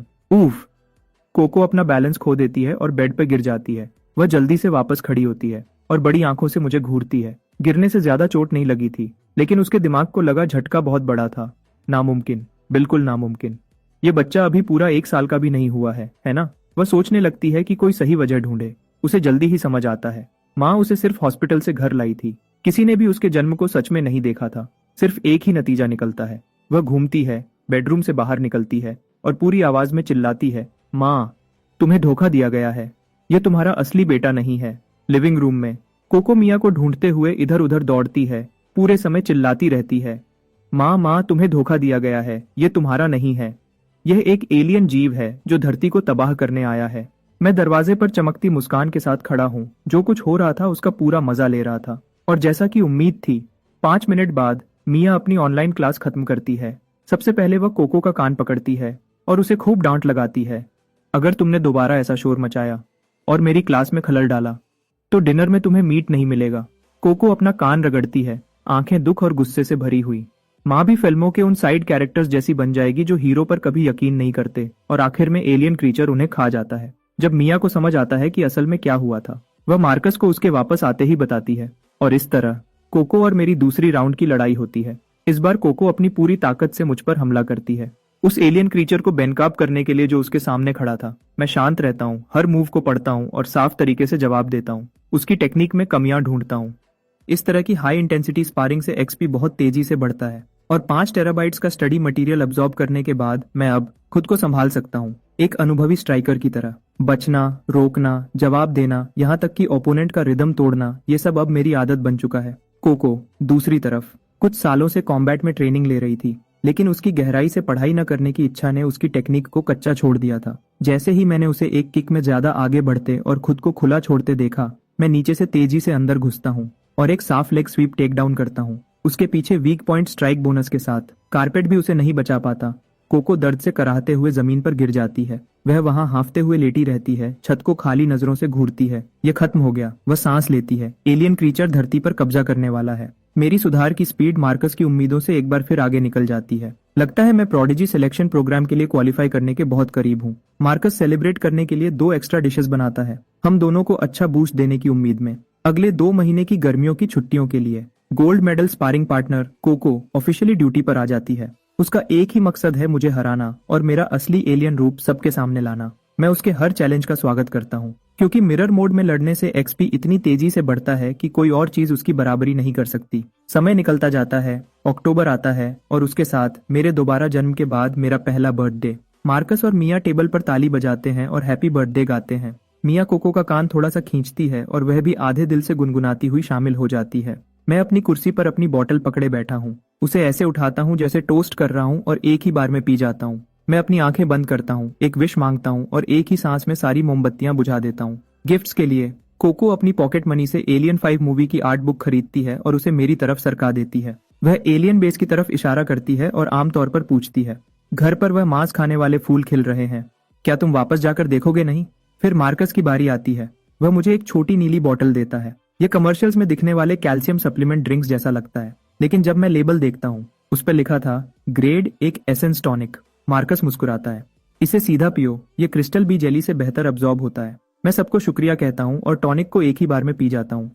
एक ठंडी ताजगी भरी लहर मेरे गले से लेकर पैरों तक फैल जाती है। एनर्जी बार से 2 डायरेक्ट एट्रीब्यूट पॉइंट्स मिलते हैं, फिर एक के बाद एक कई और नोटिफिकेशंस आते हैं। पूरे 1 साल की मेहनत और मेरी पहली बड़ी अचीवमेंट आखिरकार अनलॉक हो जाती है, 30 पॉइंट्स फिजिक के साथ। मैं अब एक फिजिकली एक्टिव एडल्ट मेल के बराबर हूँ। मैंने डिटेल्ड रिवॉर्ड डिस्क्रिप्शन खोला, मेरी सभी करंट टैलेंट स्किल स्पेशलाइजेशंस में बीस्ट फॉर्म सबसे ज्यादा कॉम्बैट पावर बूस्ट देता है। फिर मैंने passive talent reward predator check किया। ये एक नॉन कॉम्बैट टैलेंट है, लेवल अप नहीं हो सकता लेकिन इन्फिनिटली स्टैक होता है। आगे से हर दिन की ट्रेनिंग प्रेडेटर टैलेंट के साथ मिलकर थकान और फिजिकल डैमेज से तेजी से ठीक होने का मतलब है। मैंने रिवॉर्ड स्क्रीन बंद की और अपनी नजरें अगले एवोल्यूशन माइलस्टोन पर टिकाई। 30 पॉइंट्स एक हेल्थी एडल्ट के बराबर हैं, तो एक 100 पॉइंट्स इंसान की आखिरी सीमा होनी चाहिए। और अल्टीमेट फॉर्म की बात करें तो क्या वह इंसानी शरीर की सीमाओं से बिल्कुल परे हो सकता है। लेकिन अभी मेरे दिमाग में एक शब्द आया, असाधारण। एक नए मकसद के साथ मुझे दोबारा से जोश महसूस होता है। पहला माइलस्टोन हो गया है, दूसरा कितना दूर हो सकता है। उस रात मैंने अपनी इवॉल्व्ड फिजिकल कैपेबिलिटीज का पूरा टेस्ट किया। मार्कस एक तरफ खड़ा सब कुछ अपने फोन पर रिकॉर्ड कर रहा है, चाहे वह ताकत हो, कूदना हो या 100 मीटर की दौड़ या फिर उसके बाद होने वाले इंटेलिजेंस टेस्ट्स। हर नतीजा प्रोडिजी सिलेक्शन प्रोग्राम के थ्रेशोल्ड से बहुत ऊपर आता है। मार्कस को मुश्किल से यकीन होता है कि उसका बेटा अभी सिर्फ 1 साल का हुआ है और उसने पहले ही प्रोग्राम की हर रिक्वायरमेंट पूरी कर ली है। वह तुरंत सारे एप्लीकेशन मटेरियल्स अपलोड कर देता है। हम मिया को बुलाते हैं और उसे बताते हैं कि एप्लीकेशन सबमिट हो गई है। फैमिली चुपचाप इंतजार में बैठ जाती है, ऑफिशियल जवाब का इंतजार करते हुए। जब हम सब सोच रहे थे कि ऑफिस बंद हो गया है और हमें कल तक इंतजार करना पड़ेगा, दरवाजे पर दस्तक होती है। क्या मिस्टर मार्कस घर पर हैं? मैं रजिस्ट्रेशन ऑफिस से हूँ। उसी पल इनबॉक्स में एक ईमेल आता है। ये कंफर्म करता है कि एक रिप्रेजेंटेटिव दरवाजे पर है। वह सीधे हमारे पास आए। ये तो बहुत तेज था। मार्कस विजिटर के क्रेडेंशियल्स चेक करता है उसे अंदर आने देने से पहले। विजिटर डायरेक्टर ग्रांट हैं, जो प्रोविंशियल डिपार्टमेंट ऑफ एजुकेशन के एडवांस टैलेंट डेवलपमेंट डिवीजन के डेप्यूटी डायरेक्टर हैं। जैसे ही दरवाजा बंद होता है, डायरेक्टर ग्रांट मार्कस और मिया के साथ एप्लीकेशन डिटेल्स देखते हैं, फिर पूछते हैं कि यंग काय कहाँ है। मार्कस एक सांस लेता है और बेडरूम का दरवाजा खोलता है। उसके बच्चे ने काफी देर तक लो प्रोफाइल रखा है, अब वक्त आ गया है कि वह दिखाए कि वह क्या है। डायरेक्टर ग्रांट अपने सामने बच्चे को देखते हैं जो तेजी से चलता है और साफ बोलता है, फिर अपने हाथों में फाइल पर वापस देखते हैं। 1 साल का। उसने बहुत से गिफ्टेड बच्चे देखे थे और सोचा था कि वह तैयार है, लेकिन अभी दुनिया थोड़ी अजीब लग रही थी। उसने मुझसे कई सवाल पूछे, मेरी आइडेंटिटी और अप्लाई करने के मेरे इरादे को कंफर्म करते हुए। फिर वह मेरी डिटेल्स रजिस्टर करने लगता है। जैसे ही रजिस्ट्रेशन पूरा होता है, वह अपने केस में हाथ डालता है और इलेक्ट्रॉनिक डिस्प्ले वाली एक स्मार्ट वॉच निकालता है। वह मुझे उसे पहनने को कहता है, लेकिन जैसे ही मैं ऐसा करता हूँ, मुझे पता चलता है कि मैं उसे उतार नहीं सकता। डायरेक्टर ग्रांट मुस्कुराते हैं और समझाते हैं, यह फोर्स लॉक एक सेफ्टी मेजर है। एक बार सिलेक्शन खत्म हो जाए तो यह अपने आप खुल जाएगा और बाद में इसे वापस ले लिया जाएगा। वह बोलना खत्म करता है और एंट्रेंस के पास रखी शू कैबिनेट की तरफ देखता है। पंपकिन, कैलिको बिल्ली उसके पीछे छुपी हुई थी और अजनबी को देख रही थी। जब अजनबी सीधे उसकी तरफ देखता है तो वह हैरानी से जम जाती है। डायरेक्टर ग्रांट आगे कहते हैं, आपने बताया था कि बच्चे में बिल्लियों से बात करने की एबिलिटी है। आप इस बॉन्डेड पेट को अपने साथ ला सकते हैं। यह सिलेक्शन के दौरान काम आ सकता है। 10 मिलियन के ग्रांट के लिए मिया मुझे रात भर प्राइवेट जेट में जिंगजो में प्रोडिजी सिलेक्शन बेस की तरफ ले जाती है। 2 घंटे बाद हम पहुंचते हैं। हमें एक डॉर्मेट्री में लाया गया। बिल्डिंग में अंधेरा था, लाइट्स ऑफ थे। मुझे लगा सब सो रहे होंगे, लेकिन जैसे ही हम अंदर कदम रखते हैं, हमें 2 बच्चे मिलते हैं, शायद 6 या 7 साल के, जो एक दूसरे के सामने खड़े थे। टेंशन साफ महसूस हो रही थी। एक कमर पर हाथ रखे खड़ा था, पानी की बोतल पकड़े हुए, और घमंड से बोलता है, मैं 5 मीटर तक पेशाब कर सकता हूँ, क्या तुम कर सकते हो? दूसरा बच्चा अपना मुंह सिकोड़ता है और नाक से 2 लंबी स्नॉट की धाराओं को वापस अंदर खींच लेता है। संतुष्टि से चबाते हुए वह जवाब देता है, मैं कच्चा स्नॉट खा सकता हूँ, एक बार में 2, इसे हरा कर दिखाओ। 2 छोटे जीनियसेस अपने टैलेंट्स दिखा रहे थे। कोई भी दूसरे से आगे नहीं निकल पाया। यह ड्रॉ था। उनके स्टैंड ऑफ के बीच में उन्होंने देखा कि कई लोग बिल्डिंग में आ चुके हैं। दोनों तुरंत भाग जाते हैं। डायरेक्टर ग्रांट जल्दी से बुलाते हैं, रुको, डॉक्टर वेंडी कहाँ हैं? कहीं बाहर गए हैं। और वह सेंटेंस पूरा होने से पहले ही गायब हो जाते हैं। मैं आसपास देखता हूँ। बाहर का एरिया एक मिलिट्री बेस है, अंदर प्रोडिजी सिलेक्शन बेस है। सिलेक्शन फैसिलिटी को मिलिट्री इंस्टॉलेशन के अंदर रखना बाहर के खतरों को रोकने का एक स्मार्ट तरीका है। डायरेक्टर ग्रांट अपना फोन निकालते हैं और किसी को हमसे मिलने के लिए बुलाने ही वाले होते हैं, जब एक यंग औरत गोल्ड रिम्ड ग्लासेस में हाथ में फोल्डर लिए हमारी तरफ आती है। वह पास आते ही डायरेक्टर ग्रांट को ग्रीट करती है। डायरेक्टर ग्रांट, आप इस बार बेस के लिए एक अच्छा सरप्राइज लाए हैं। प्रोडिजी प्रोग्राम के 15 साल हो गए हैं और आज पहली बार हमने एक ऐसा एप्लीकेंट देखा है जो अभी सिर्फ 1 साल का हुआ है। डायरेक्टर ग्रांट जल्दी से उसका हाथ मिलाते हैं। डॉक्टर वेंडी, आप बहुत मेहरबान हैं, लेकिन यह बच्चा सच में कुछ अलग है। ऐसा है तो मैं बहुत ध्यान से देखूंगी।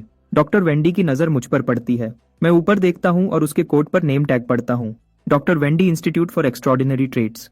डॉक्टर वेंडी मिया से कुछ बातें करती है, फिर मेरी तरफ मुड़ती है। क्या तुम्हें कुछ चाहिए काय? वह देखती है कि मैं अभी भी उसके नेम टैग को घूर रहा हूँ। वह हंसती है। दूध के लिए भूख लगी है? सॉरी, मेरे पास नहीं है। मैं सीधे जवाब देता हूँ, मैं अब नॉर्मल खाना खाता हूँ। वह मुझे आसानी से उठा लेती है और मेरा गाल खींचती है। शायद टेक्सचर से संतुष्ट होकर वह मिया की तरफ देखती है। ये बहुत प्यारा है, क्या मैं इसे किस कर सकती हूँ? बिल्कुल, आगे बढ़ो। उसे ऐसी चीजें बहुत पसंद है। पसंद है? कब से? किसने परमिशन दी आगे बढ़ो की? इससे पहले कि मैं प्रोटेस्ट कर पाता, डॉक्टर वेंडी मुझे कई किस करती है और मेरा चेहरा लिप प्रिंट से भर जाता है। डॉक्टर वेंडी फिर हमें हमारे अलॉटेड क्वार्टर्स की तरफ ले जाती है। ये एक पूरी तरह से इक्विप्ड अपार्टमेंट है, इतना कंफर्टेबल कि घर जैसा लगता है। आराम कर लो, असेसमेंट प्रोसेस कल से शुरू होगा। वह मिया को एक एक्सेस कार्ड देती है और चली जाती है। हम अभी ठीक से सेटल भी नहीं हुए थे कि दरवाजे पर दस्तक होती है। मिया दरवाजा खोलती है और हैरान रह जाती है। यह 3 दर्जन बच्चे दरवाजे पर भरे हुए थे। सब अंदर झांकने के लिए अपनी गर्दन लंबी कर रहे थे। हमने सुना कि एक साल का फ्रीक आया है। मिया आधे मजाक और आधे गुस्से में एक तरफ हट जाती है और मुझे अपने कंपटीशन से मिलने का इशारा करती है। मैं पास जाता हूँ, एक नजर देखता हूँ और कहता हूँ, इतनी रात हो गई है, क्या तुम सब सोते नहीं हो? हम सो रहे थे जब तक इन दोनों ने सबको जगह नहीं दिया। वह उन 2 रिंग लीडर्स की तरफ इशारा करते हैं और जैसा कि उम्मीद थी, 5 मीटर तक पेशाब करने वाला और स्नॉट खाने वाला। यह देखकर कि उनसे बात करने वाला सच में इतना छोटा है, वह उत्साह से सवालों की बौछार कर देते हैं। क्या तुम स्प्लिट पैंट्स पहनते हो या डायपर्स? क्या तुम भूख लगने पर रोते हो? क्या तुम लड़ते हो? अगर मैं तुम्हें मारूंगा तो क्या तुम अपनी माँ के लिए रोगे? उस आखिरी सवाल ने मेरा ध्यान खींचा। मैं सस्पेंडर्स वाले लड़के को देखता हूँ जिसने यह पूछा था और धीमी मतलब भारी मुस्कान देता हूँ। तुम्हें पता चल जाएगा। अगली सुबह बेस हॉस्पिटल में मेरा खून टेस्ट, पेशाब टेस्ट और बालों का सैंपल टेस्ट होता है। उनके पास जो भी प्रोसीजर थे, मैं उन सबसे गुजरता हूँ। फिर डॉक्टर वेंडी के बताए अनुसार मैं स्मार्ट वॉच से बात करता हूँ और स्क्रीन पर एक जानकारी का बॉक्स खुल जाता है। डॉक्टर वेंडी समझाती है, पोटेंशियल स्कोर ही वह मुख्य चीज है जो यह तय करती है कि तुम सिलेक्शन में पास होगे या नहीं। तुम्हारा हर काम यहाँ पर असेसमेंट का हिस्सा है। हम ऐसे बच्चे ढूंढ रहे हैं जिनके पोटेंशियल स्कोर्स ज्यादा हों। मैं समझने का इशारा करने के लिए सर हिलाता हूँ, फिर कंफर्म करता हूँ। अभी 126 कैंडिडेट्स इस सिलेक्शन में हिस्सा ले रहे हैं। जैसे ही मैं हॉस्पिटल से बाहर निकलता हूँ, घड़ी बीप्स करती है। मैं अपनी कलाई उठाता हूँ। मुझे पहले ही एक पॉइंट मिल गया है। पोटेंशियल स्कोर को एक खास इवैल्यूएशन टीम चेक करती है, डॉक्टर वेंडी समझाती है। ज्यादा मत सोचो, बस यहाँ ऐसे ही रहो और सीखो जैसे तुम आमतौर पर करते हो। मैं सर हिलाता हूँ। समझ गया, अब मुझे सब साफ दिख रहा है। मेरी आम रूटीन है खाना, सोना और एक्सपी बढ़ाना, तो मैं बस उन्हें देखने दूंगा। घड़ी फिर से बीप्स करती है। मैंने सोचा था कि सिलेक्शन में एग्जाम्स, फिजिकल टेस्ट्स, शायद रिंग में लड़ाई होगी, लेकिन स्केड्यूल में पहली चीज एक क्लास है। जब मैं सब्जेक्ट का नाम देखता हूँ तो तुरंत एक्साइटेड हो जाता हूँ। आज के लेसन में माइंड कल्टीवेशन मेथड। एक छोटे क्लासरूम में एक सफेद बालों वाले टीचर माइंड कल्टीवेशन मेथड की बुनियादी बातें बताते हैं। कमरे में सब 4 स्टूडेंट्स अभी आए हैं और बाकी 3 पहले से जाने पहचाने चेहरे हैं। 5 मीटर पेशाब करने वाला बच्चा, नाक की गंदगी खाने वाला और किटन सस्पेंडर्स। वह तीनों मुश्किल से ध्यान दे रहे हैं। हर थोड़ी देर में वह मुड़ते हैं और मुझ पर मुंह बनाते हैं। यह इतना छोटा है, क्या यह कुछ भी समझ सकता है? नाक की गंदगी खाने वाला धीरे से बड़बड़ाता है। टीचर उस पर नजर डालते हैं और आगे बढ़ते हैं। मानसिक कल्टीवेशन की बुनियाद मेडिटेशन है। एक खास कंपाउंड के साथ मिलकर मेडिटेशन के दौरान दिमाग शरीर से अलग हो सकता है और ऊंची डायमेंशनल दुनिया में जा सकता है। मेडिटेशन की समझाने के बाद टीचर 4 शीशियां निकालते हैं, हम में से हर एक के लिए एक। मैं अपनी शीशी पर लेबल देखता हूँ, उसका ढक्कन खोलता हूँ और उसे धीरे से पीता हूँ। ये तो काफी मीठा है। अगली पल मुझे हल्कापन महसूस होता है, जैसे मेरा पूरा शरीर जमीन से उठ गया हो। मेरी इंद्रियां धुंधली होने लगती हैं। टीचर के बताए अनुसार मेरी चेतना भटकती है और मैं जल्दी ही खुद को एक गहरी, पूरी अंधेरे वाली जगह में पाता हूँ। इस मेडिटेटिव यात्रा में नियम आसान है, आगे बढ़ते रहो, रुको मत। ये आसान लगता है, लेकिन थोड़ी देर बाद दबाव बढ़ता है। ये आंखें बंद करके आगे चलने जैसा है। भले ही पता हो कि रास्ते में कुछ नहीं है, दूर तक जाना जितना आसान लगता है उससे मुश्किल है।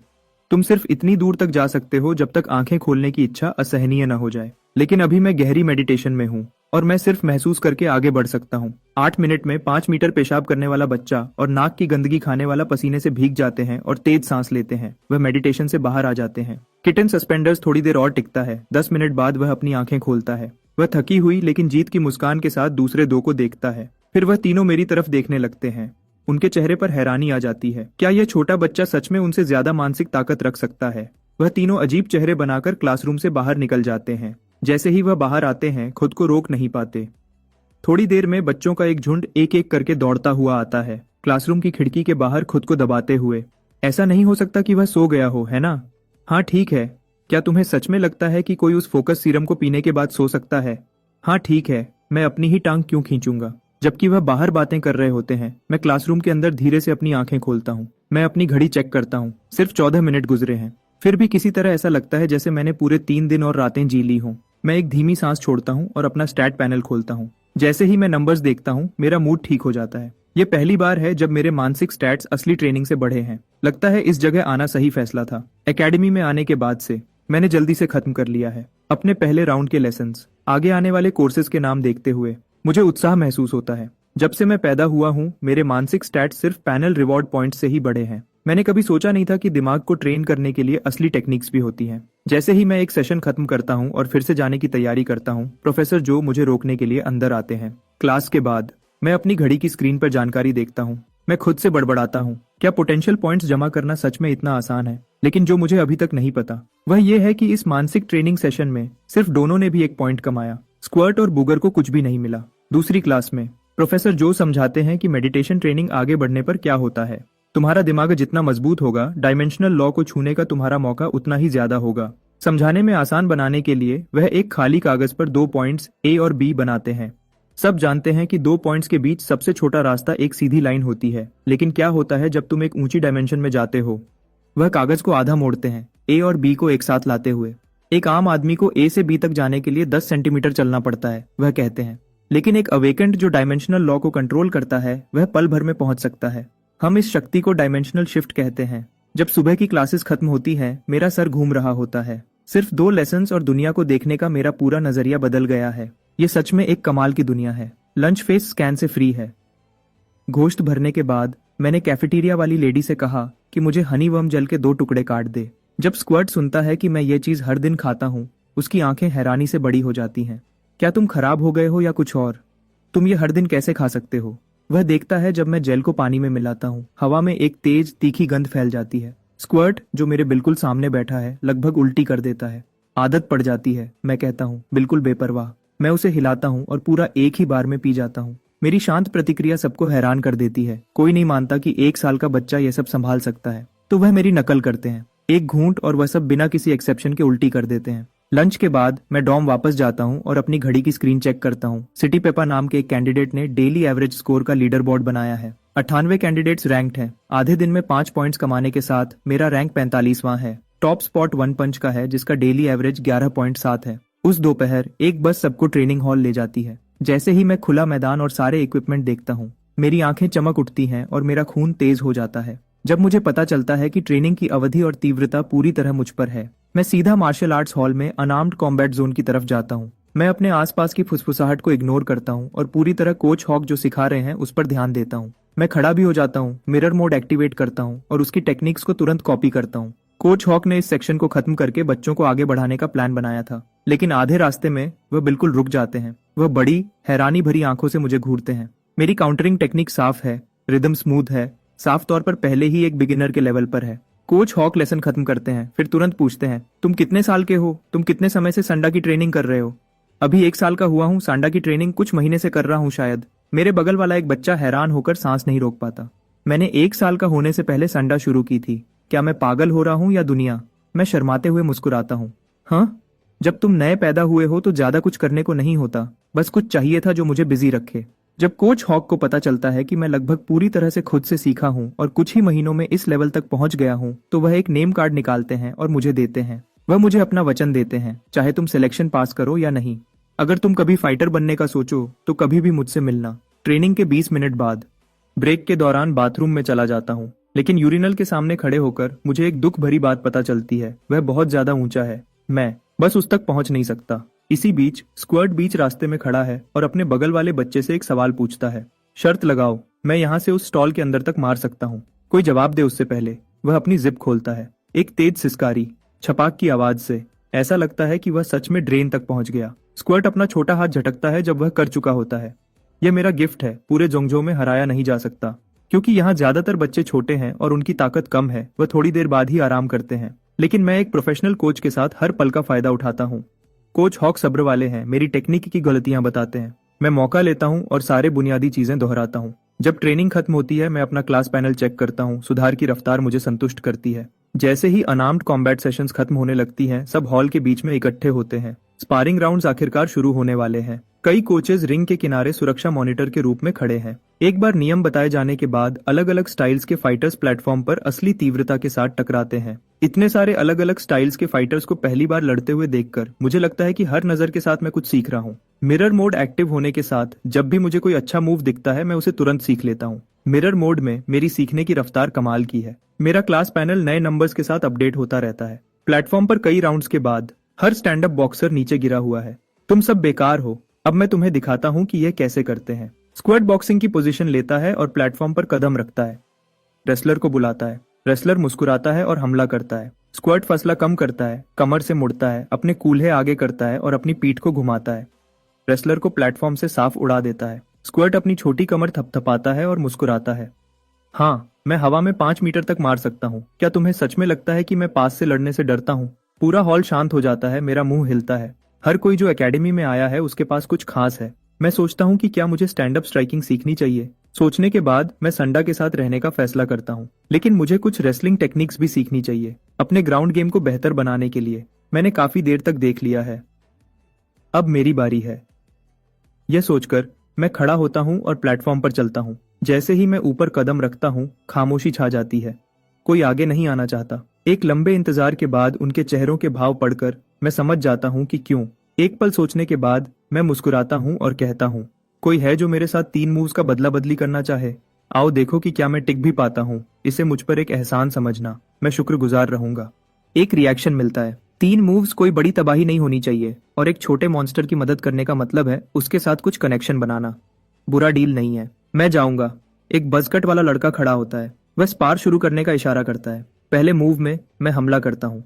मेरे छोटे पैर जमीन से धकेलकर आगे बढ़ते हैं और मैं तेजी से आगे बढ़ता हूँ, लेकिन सीधे टकराने की बजाय मैं उसके बगल में घूमता हूँ और अपनी बाहें उसके नीचे वाले पैर के चारों तरफ लपेट लेता हूँ। बज़ कट वाला लड़का शांत रहता है। वह अपने घुटने मोड़ता है, अपनी पोजीशन नीचे करता है और अपने सेंटर ऑफ ग्रेविटी को नीचे लाता है। पल भर में मेरे शरीर की हर मसल कस जाती है, मेरी मसल्स में ताकत आती है और मेरे ढीले ट्रेनिंग के कपड़े मेरे शरीर पर कसकर तन जाते हैं। मैं एक मासूम छोटे बच्चे से एक जवान इंसान जैसे जानवर में बदल जाता हूँ। दुगनी ताकत, 2.1 गुना एक्सप्लोजिव फोर्स। मैं बिना चेतावनी के आगे बढ़ता हूँ। मेरा सर सीधा उसकी छाती में घुसता है। एक्सप्लॉइट स्ट्राइक एक्टिवेट करता है। बज़कट वाला लड़का उस भयानक ताकत को सह नहीं पाता। वह पल भर में प्लेटफॉर्म से उछल जाता है। एक मूव, मैच खत्म। पूरी खामोशी। हॉल में हर चेहरा, बच्चे और कोचेस दोनों हैरानी से बड़े हो जाते हैं। मैं बीस्ट मोड डीएक्टिवेट करता हूँ। मैं उसके पास जाता हूँ, बज़कट वाले लड़के को खड़ा होने में मदद करता हूँ और मुस्कुराता हूँ। स्पार के लिए शुक्रिया। एकेडमी में पहली जीत, मिशन पूरा। इस पल का मजा लेने से पहले ही एक पैनल नोटिफिकेशन आ जाती है। कोच हॉक, जब खाने का टाइम हो तो मुझे जगा देना। मेरे मुंह से यह शब्द निकलते हैं और सब कुछ अंधेरा हो जाता है। मैं सीधा नीचे गिर जाता हूँ, बेहोश होकर। जमीन पर गिरने से पहले ही शांति से खर्राटे ले रहा होता हूँ। जब मैं जागता हूँ, मैं वापस डॉर्म में हूँ। मैं अपनी घड़ी चेक करता हूँ। मेरे पोटेंशियल पॉइंट्स 9 बढ़ गए हैं। डिनर के बाद मिया सही वक्त पर अपना लैपटॉप खोलती है। पूरा परिवार वीडियो कॉल पर आता है। मार्कस का जाना पहचाना चेहरा मुश्किल से स्क्रीन पर दिखा ही था जब चप्पलों की तेज आवाज फर्श पर गूंजती है। पहले मुझे अपने छोटे भाई की याद आ रही है। मुझे उससे बात करने दो। कोको का चेहरा फ्रेम में घुस जाता है। उसकी आंखें उत्सुकता से बड़ी हैं। क्या तुम सिलेक्शन पास कर गए? क्या तुम्हें प्राइज मनी मिली? आराम करो, रिजल्ट्स कम से कम 2 या 3 महीने तक नहीं आएंगे। मैं उसे एक अनुभवी बड़े की तरह हटा देता हूँ। चीजों को जल्दी मत करो। स्कूल में खूब पढ़ाई करो, घर पर अच्छा बिहेव करो और पापा को परेशान मत करो। समझ गई? समझ गई। कोको आज्ञाकारी तरीके से सर हिलाती है, फिर धीरे से समझती है कि कुछ गड़बड़ है। उसे ऐसा क्यों लग रहा है कि उसका छोटा भाई उसे लेक्चर दे रहा है? कॉल खत्म होने के बाद मैं अपना होमवर्क करने बैठ जाता हूँ, क्योंकि प्रॉब्लम को सॉल्व करने के लिए मिडिल स्कूल फिजिक्स की जरूरत है। मैं एकेडमी से मिला टैबलेट खोलता हूँ ताकि सब कुछ ठीक लगे। मेरी उंगलियां तेजी से स्क्रॉल करती हैं, जैसे टेक्स्ट बुक के पन्ने उड़ते हैं। एक नजर में 10 लाइन इन। स्पीड स्कैन पूरी ताकत से चल रहा है। सारी एलिमेंट्री स्कूल की टेक्स्ट बुक्स 2 घंटे के अंदर खत्म हो जाती हैं। तुरंत मिडिल स्कूल फिजिक्स की टेक्स्ट बुक खोलता हूँ। जैसे ही मैं पढ़ता हूँ, मैं होमवर्क के सवाल वाले वीडियो को याद करता हूँ। एक अवेकेंड एक ग्लास में पानी को तुरंत जमा देता है, फिर बर्फ को उतनी ही तेजी से पिघलाता और भाप बनाता है। वह एक बंद कमरे में तेज हवा भी पैदा कर देते हैं। तुम इसकी क्या वजह बताओगे? सारे फिजिक्स मटेरियल को पढ़ने के बाद अपनी दिमागी ताकत 27.1 का इस्तेमाल करते हुए मैं आसानी से खास बातों को समझ जाता हूँ। टेम्परेचर और हीट ट्रांसफर। मैं इसे आम फिजिक्स के तरीके से नहीं देखता। इसके बजाय मैं डायमेंशनल लॉ के नियम जोड़कर एक सही सोच बनाता हूँ। प्रोफेसर जो को ईमेल भेजने के बाद मुझे जल्दी ही उनकी मंजूरी मिल जाती है। उसी वक्त टैबलेट ऐप पर एक नोटिफिकेशन आ जाती है। पिछले टॉप स्कोरर वन पंच का एवरेज हर दिन 11.7 था। मैंने उसकी जगह ले ली है। मेरा डेली एवरेज 19 है। ये हैरान करने वाला नंबर आता है और कमेंट सेक्शन में धमाका हो जाता है। बहुत लोग इसे झूठ कहते हैं। फिर बिना किसी चेतावनी के वन पंच खुद कमेंट्स में आ जाता है। सेक्शन तुरंत शांत हो जाता है। तुम हर स्क्रीन से हैरान करने वाली खामोशी को महसूस कर सकते हो। 19 पॉइंट्स शायद असली हैं। मैं एक बार कमेंट्स देखता हूँ और कुछ नहीं कहता। कोई जवाब देने की जरूरत नहीं। मैं अपना पैनल खोलता हूँ और अगला निशाना देखता हूँ। बस 3 और स्टेट पॉइंट्स चाहिए। जैसे ही एवोल्यूशन माइलस्टोन मिल जाएगा, मुझे एक फॉर्म रिवॉर्ड और एक ट्रेट रिवॉर्ड मिलेगा, दोनों अच्छी क्वालिटी के। मैं खुश हुए बिना नहीं रह पाता। क्या होगा वह? अब जब मैंने मेडिटेशन टेक्निक को पूरी तरह सीख लिया है, मेरी दिमागी ताकत हर दिन 0.1% बढ़ती है। साइकी फॉर्म आई को अनलॉक करना अब सच में मेरी पहुंच में है। जैसे ही मैं अपनी रोज की मेडिटेशन करता रहता हूँ, मेरे सेशंस लंबे होते जाते हैं। एक हफ्ते बाद मैं हर सेशन में 14 मिनट से 17 मिनट तक पहुंच गया हूँ। भले ही मैंने अभी तक डायमेंशनल लॉ को छुआ नहीं है। मुझे एक हैरान करने वाली बात पता चलती है। एकेडमी के फोकस सीरम के बिना मैं बिल्कुल भी मेडिटेटिव स्टेट में नहीं जा सकता। तो मैं प्रोफेसर जो को ढूंढने जाता हूँ। मैं पूछता हूँ कि क्या वह मेरी उम्र देखकर मुझे थोड़ी छूट दे सकते हैं और कुछ एक्स्ट्रा बॉटल्स दे सकते हैं। वह तुरंत मना कर देते हैं, लेकिन कम से कम वह मुझे पूरी तरह समझाते हैं। डायमेंशनल लॉ को छूने के लिए सिर्फ एक मजबूत दिमाग और शरीर ही नहीं, बल्कि बहुत अच्छी किस्मत भी चाहिए। सिर्फ वह खास लोग जिनकी शारीरिक और दिमागी ताकत इंसानी शरीर की जेनेटिक सीलिंग तक पहुंचती है, वह ही इसे करने के लायक होते हैं। कुछ लोगों के लिए एक सेशन ही काफी होता है अगर किस्मत उनके साथ हो। दूसरों के लिए 100 एक्स्ट्रा बॉटल्स फोकस सीरम भी कोई फर्क नहीं डालेंगी। क्योंकि मैं जल्दी ही डायमेंशनल लॉ को छूने वाला नहीं हूँ, मैं अपनी स्टैट्स बढ़ाने के लिए मेडिटेशन करता रहूंगा। और प्रोफेसर जो ने जो बताया है उसके हिसाब से एलीट टियर के लिए शारीरिक स्टैंडर्ड मेरे अगले एवोल्यूशन टारगेट से मिलता जुलता लगता है। डिनर के बाद मैं हमेशा की तरह ट्रेनिंग हॉल जाता हूँ। जैसे ही मैं अंदर जाता हूँ, मुझे एक लड़का दिखता है जिसके बिल्कुल बाल नहीं है, उसका सर बिल्कुल उबले हुए अंडे जैसा लगता है। इधर उधर पूछने के बाद मुझे पता चलता है कि वह लीडर बोर्ड वाला वन पंच है। अभी एग हेड 100 किलोग्राम पर बेंच प्रेसेस कर रहा है। वह लगभग 6 या 7 साल का लगता है, लेकिन उसकी मांसपेशियों की बनावट कमाल की है। उसके कंधे और बाजुओं में पहले ही स्ट्राइएशंस दिख रहे हैं। मैं अपनी स्क्वाट रूटीन शुरू करता हूँ। बीस्ट मोड चालू किए बिना मैं 90 किलोग्राम स्क्वाट कर सकता हूँ। जब मैं अपनी वर्कआउट में पूरी तरह लगा होता हूँ तो पीछे से एक आवाज आती है। यह थोड़ा शर्म की बात है, सच में। मैं अपनी आवाज धीमी रखने की कोशिश करता हूँ। मुड़ता हूँ, यह एग हेड है। शर्म की बात से तुम्हारा क्या मतलब है? मैं पूरी तरह समझ नहीं पाया। शर्म की बात है कि तुम्हारे पास अवेकनिंग ट्रेट नहीं है। तुम जानते हो कि एकेडमी में बहुत सारे बच्चे अवेकनिंग ट्रेट के साथ पैदा होते हैं। बिना ज्यादा मेहनत के वह ए रैंक तक, यहाँ तक कि एस रैंक भी पा सकते हैं। तुम्हारे पास हाई पोटेंशियल पॉइंट्स हैं और अच्छा अनुशासन है, लेकिन अवेकनिंग ट्रेट के बिना एक्सपर्ट्स शायद ध्यान नहीं देंगे। तुम ए रैंक पर ही अटके रह सकते हो। मैं बहस नहीं करता, इसके बजाय मैं मुस्कुराता हूँ और पूछता हूँ, तुम्हारा क्या? तुम्हारे पास अवेकनिंग ट्रेट है और एक मजबूत इरादा है। श्रिंक अचेडेटिंग एकेडमी की हद है, मेरी नहीं। मैं समझ नहीं पाता कि वह क्या कहना चाहता है, तो मैं पूछता हूँ, तो तुम मुझे यह सब क्यों बता रहे हो? वह मेरी आंखों में सीधा देखता है, पूरी तरह गंभीर। अगर एकेडमी तुम्हें एस रैंक नहीं देती तो मेरे साथ काम करना। मैं तुम्हें एस रैंक जैसा बर्ताव दूंगा। 6 या 7 साल का और पहले ही चेले बना रहा है और एकेडमी से लोगों को चुरा रहा है। मैं उसे सीधे मना नहीं करता। इसके बजाय मैं खड़ा होता हूँ और बार पर प्लेट्स लगाना शुरू करता हूँ। एक के बाद एक प्लेट लगती जाती है और वजन तेजी से बढ़ता है। 90 kilogram, 110 kilogram, 130 kilogram, 150 kilogram, 80 kilogram. Egg head का शांत चेहरा गायब हो जाता है। उसकी आंखें हैरानी से भर जाती हैं। सारी प्लेट्स लगाने के बाद मैं उसे मुस्कुराता हूँ। वैसे एस रैंक मेरी हद भी नहीं है। 150 किलोग्राम का बारबेल अपने कंधों पर उठाता हूँ। 3 साफ टेक्स्ट बुक स्क्वाट्स। मैं बार को एक भारी आवाज के साथ वापस रखता हूँ। कमरे में सब हैरान हैं। एग हेड जमा हुआ खड़ा है, शांत। उसका चेहरा बिल्कुल गंभीर हो जाता है। उसने शायद समझ लिया है कि मैं क्या कहना चाहता था। एग हेड एक लंबी सांस लेता है और मुझे सर हिलाता है। फिर वह मुड़ता है और बिना कुछ कहे चला जाता है। मैंने अभी अभी बीस्ट मोड चालू किया था एक बड़ी बात कहने के लिए, चोट से बचने के लिए। आज रात का स्ट्रेंथ सेशन जल्दी खत्म करना पड़ेगा। स्क्वाड को बुलाता हूँ और हम डॉम वापस जाते हैं। लेकिन बुगर कहाँ है? इसी पल एक दूसरे ट्रेनिंग रूम में बुगर पुलअप बार पर है। बड़े बड़े गोल घूम रहा है, पूरे 307 चक्कर। कुछ झूलों के बाद वह नीचे आता है और हैरान करने वाली मात्रा में नाक की गंदगी उसके चेहरे से उड़ती है। वह उस अनजान चीज को अपने चेहरे से सीधा अपने मुंह में डाल लेता है और एक संतुष्ट चेहरे के साथ वह धीरे से कहता है, मुझे पक्का लगता है कि मैं अभी और मजबूत हो गया हूँ। थोड़ी देर में एक नया हफ्ता शुरू होता है। दूसरे हफ्ते का ज्यादातर प्रोग्राम विल्डरनेस सर्वाइवल पर ध्यान देता है। मैं आउटडोर एक्सप्लोरेशन ट्रेनिंग जल्दी सीख लेता हूँ और कुछ अच्छे हुनर हासिल करता हूँ। लेकिन इतना सब करने के बाद भी एक्सप्लोरर क्लास पैनल अभी तक अनलॉक नहीं हुआ है। चाहे कुछ भी हो, मुझे पहले साइकी फॉर्मा एवोल्यूशन माइलस्टोन को पक्का करना है। बाकी सब इंतजार कर सकता है। और बस ऐसे ही सब कुछ ठीक हो जाता है। मेरा प्यूरिफिकेशन गेज फिर से भर जाता है और मुझे 2 और स्टैट पॉइंट्स मिलते हैं। मैं दोनों को सीधा मेंटल स्टैट्स में डाल देता हूँ। पैनल चमकता है और रिवॉर्ड्स एक साथ आ जाते हैं। जैसे पहले जुवेनाइल ह्यूमनॉइड बीस्ट रिवॉर्ड मिला था, एक फॉर्म, एक ट्रेट। मैं तुरंत पूरी जानकारी देखने के लिए टैप करता हूँ। जब चाहे ओवरड्राइव चालू कर पाना, मैं इससे बहुत खुश हूँ। फिर मैंने मर्ज ट्रेट प्रेडेटर रिवॉर्ड की जानकारी चेक की, बिल्कुल मेरी शारीरिक स्टैट्स की तरह। मेरी दिमागी स्टैट्स को अब ग्रोथ रेट और रिकवरी स्पीड दोनों में फायदा मिलता है। पूरा पैनल और जो कुछ भी मैंने अनलॉक किया है उसे देखकर मुझे एक शांत संतुष्टि महसूस होती है। उसी समय मैं सोचता हूँ, अगर मेरी शारीरिक और दिमागी दोनों स्टैट्स कभी 100 तक पहुंच जाएं, तो मैं शायद अवेकेंड बनने की तरफ बढ़ने के लायक हो जाऊंगा। एक मोटा मोटा हिसाब लगाकर मैं 3 साल का होने से पहले उस निशाने तक पहुंचने की कोशिश करूंगा, जब बच्चों को विल्डरनेस स्किल्स अच्छे से आ जाती हैं।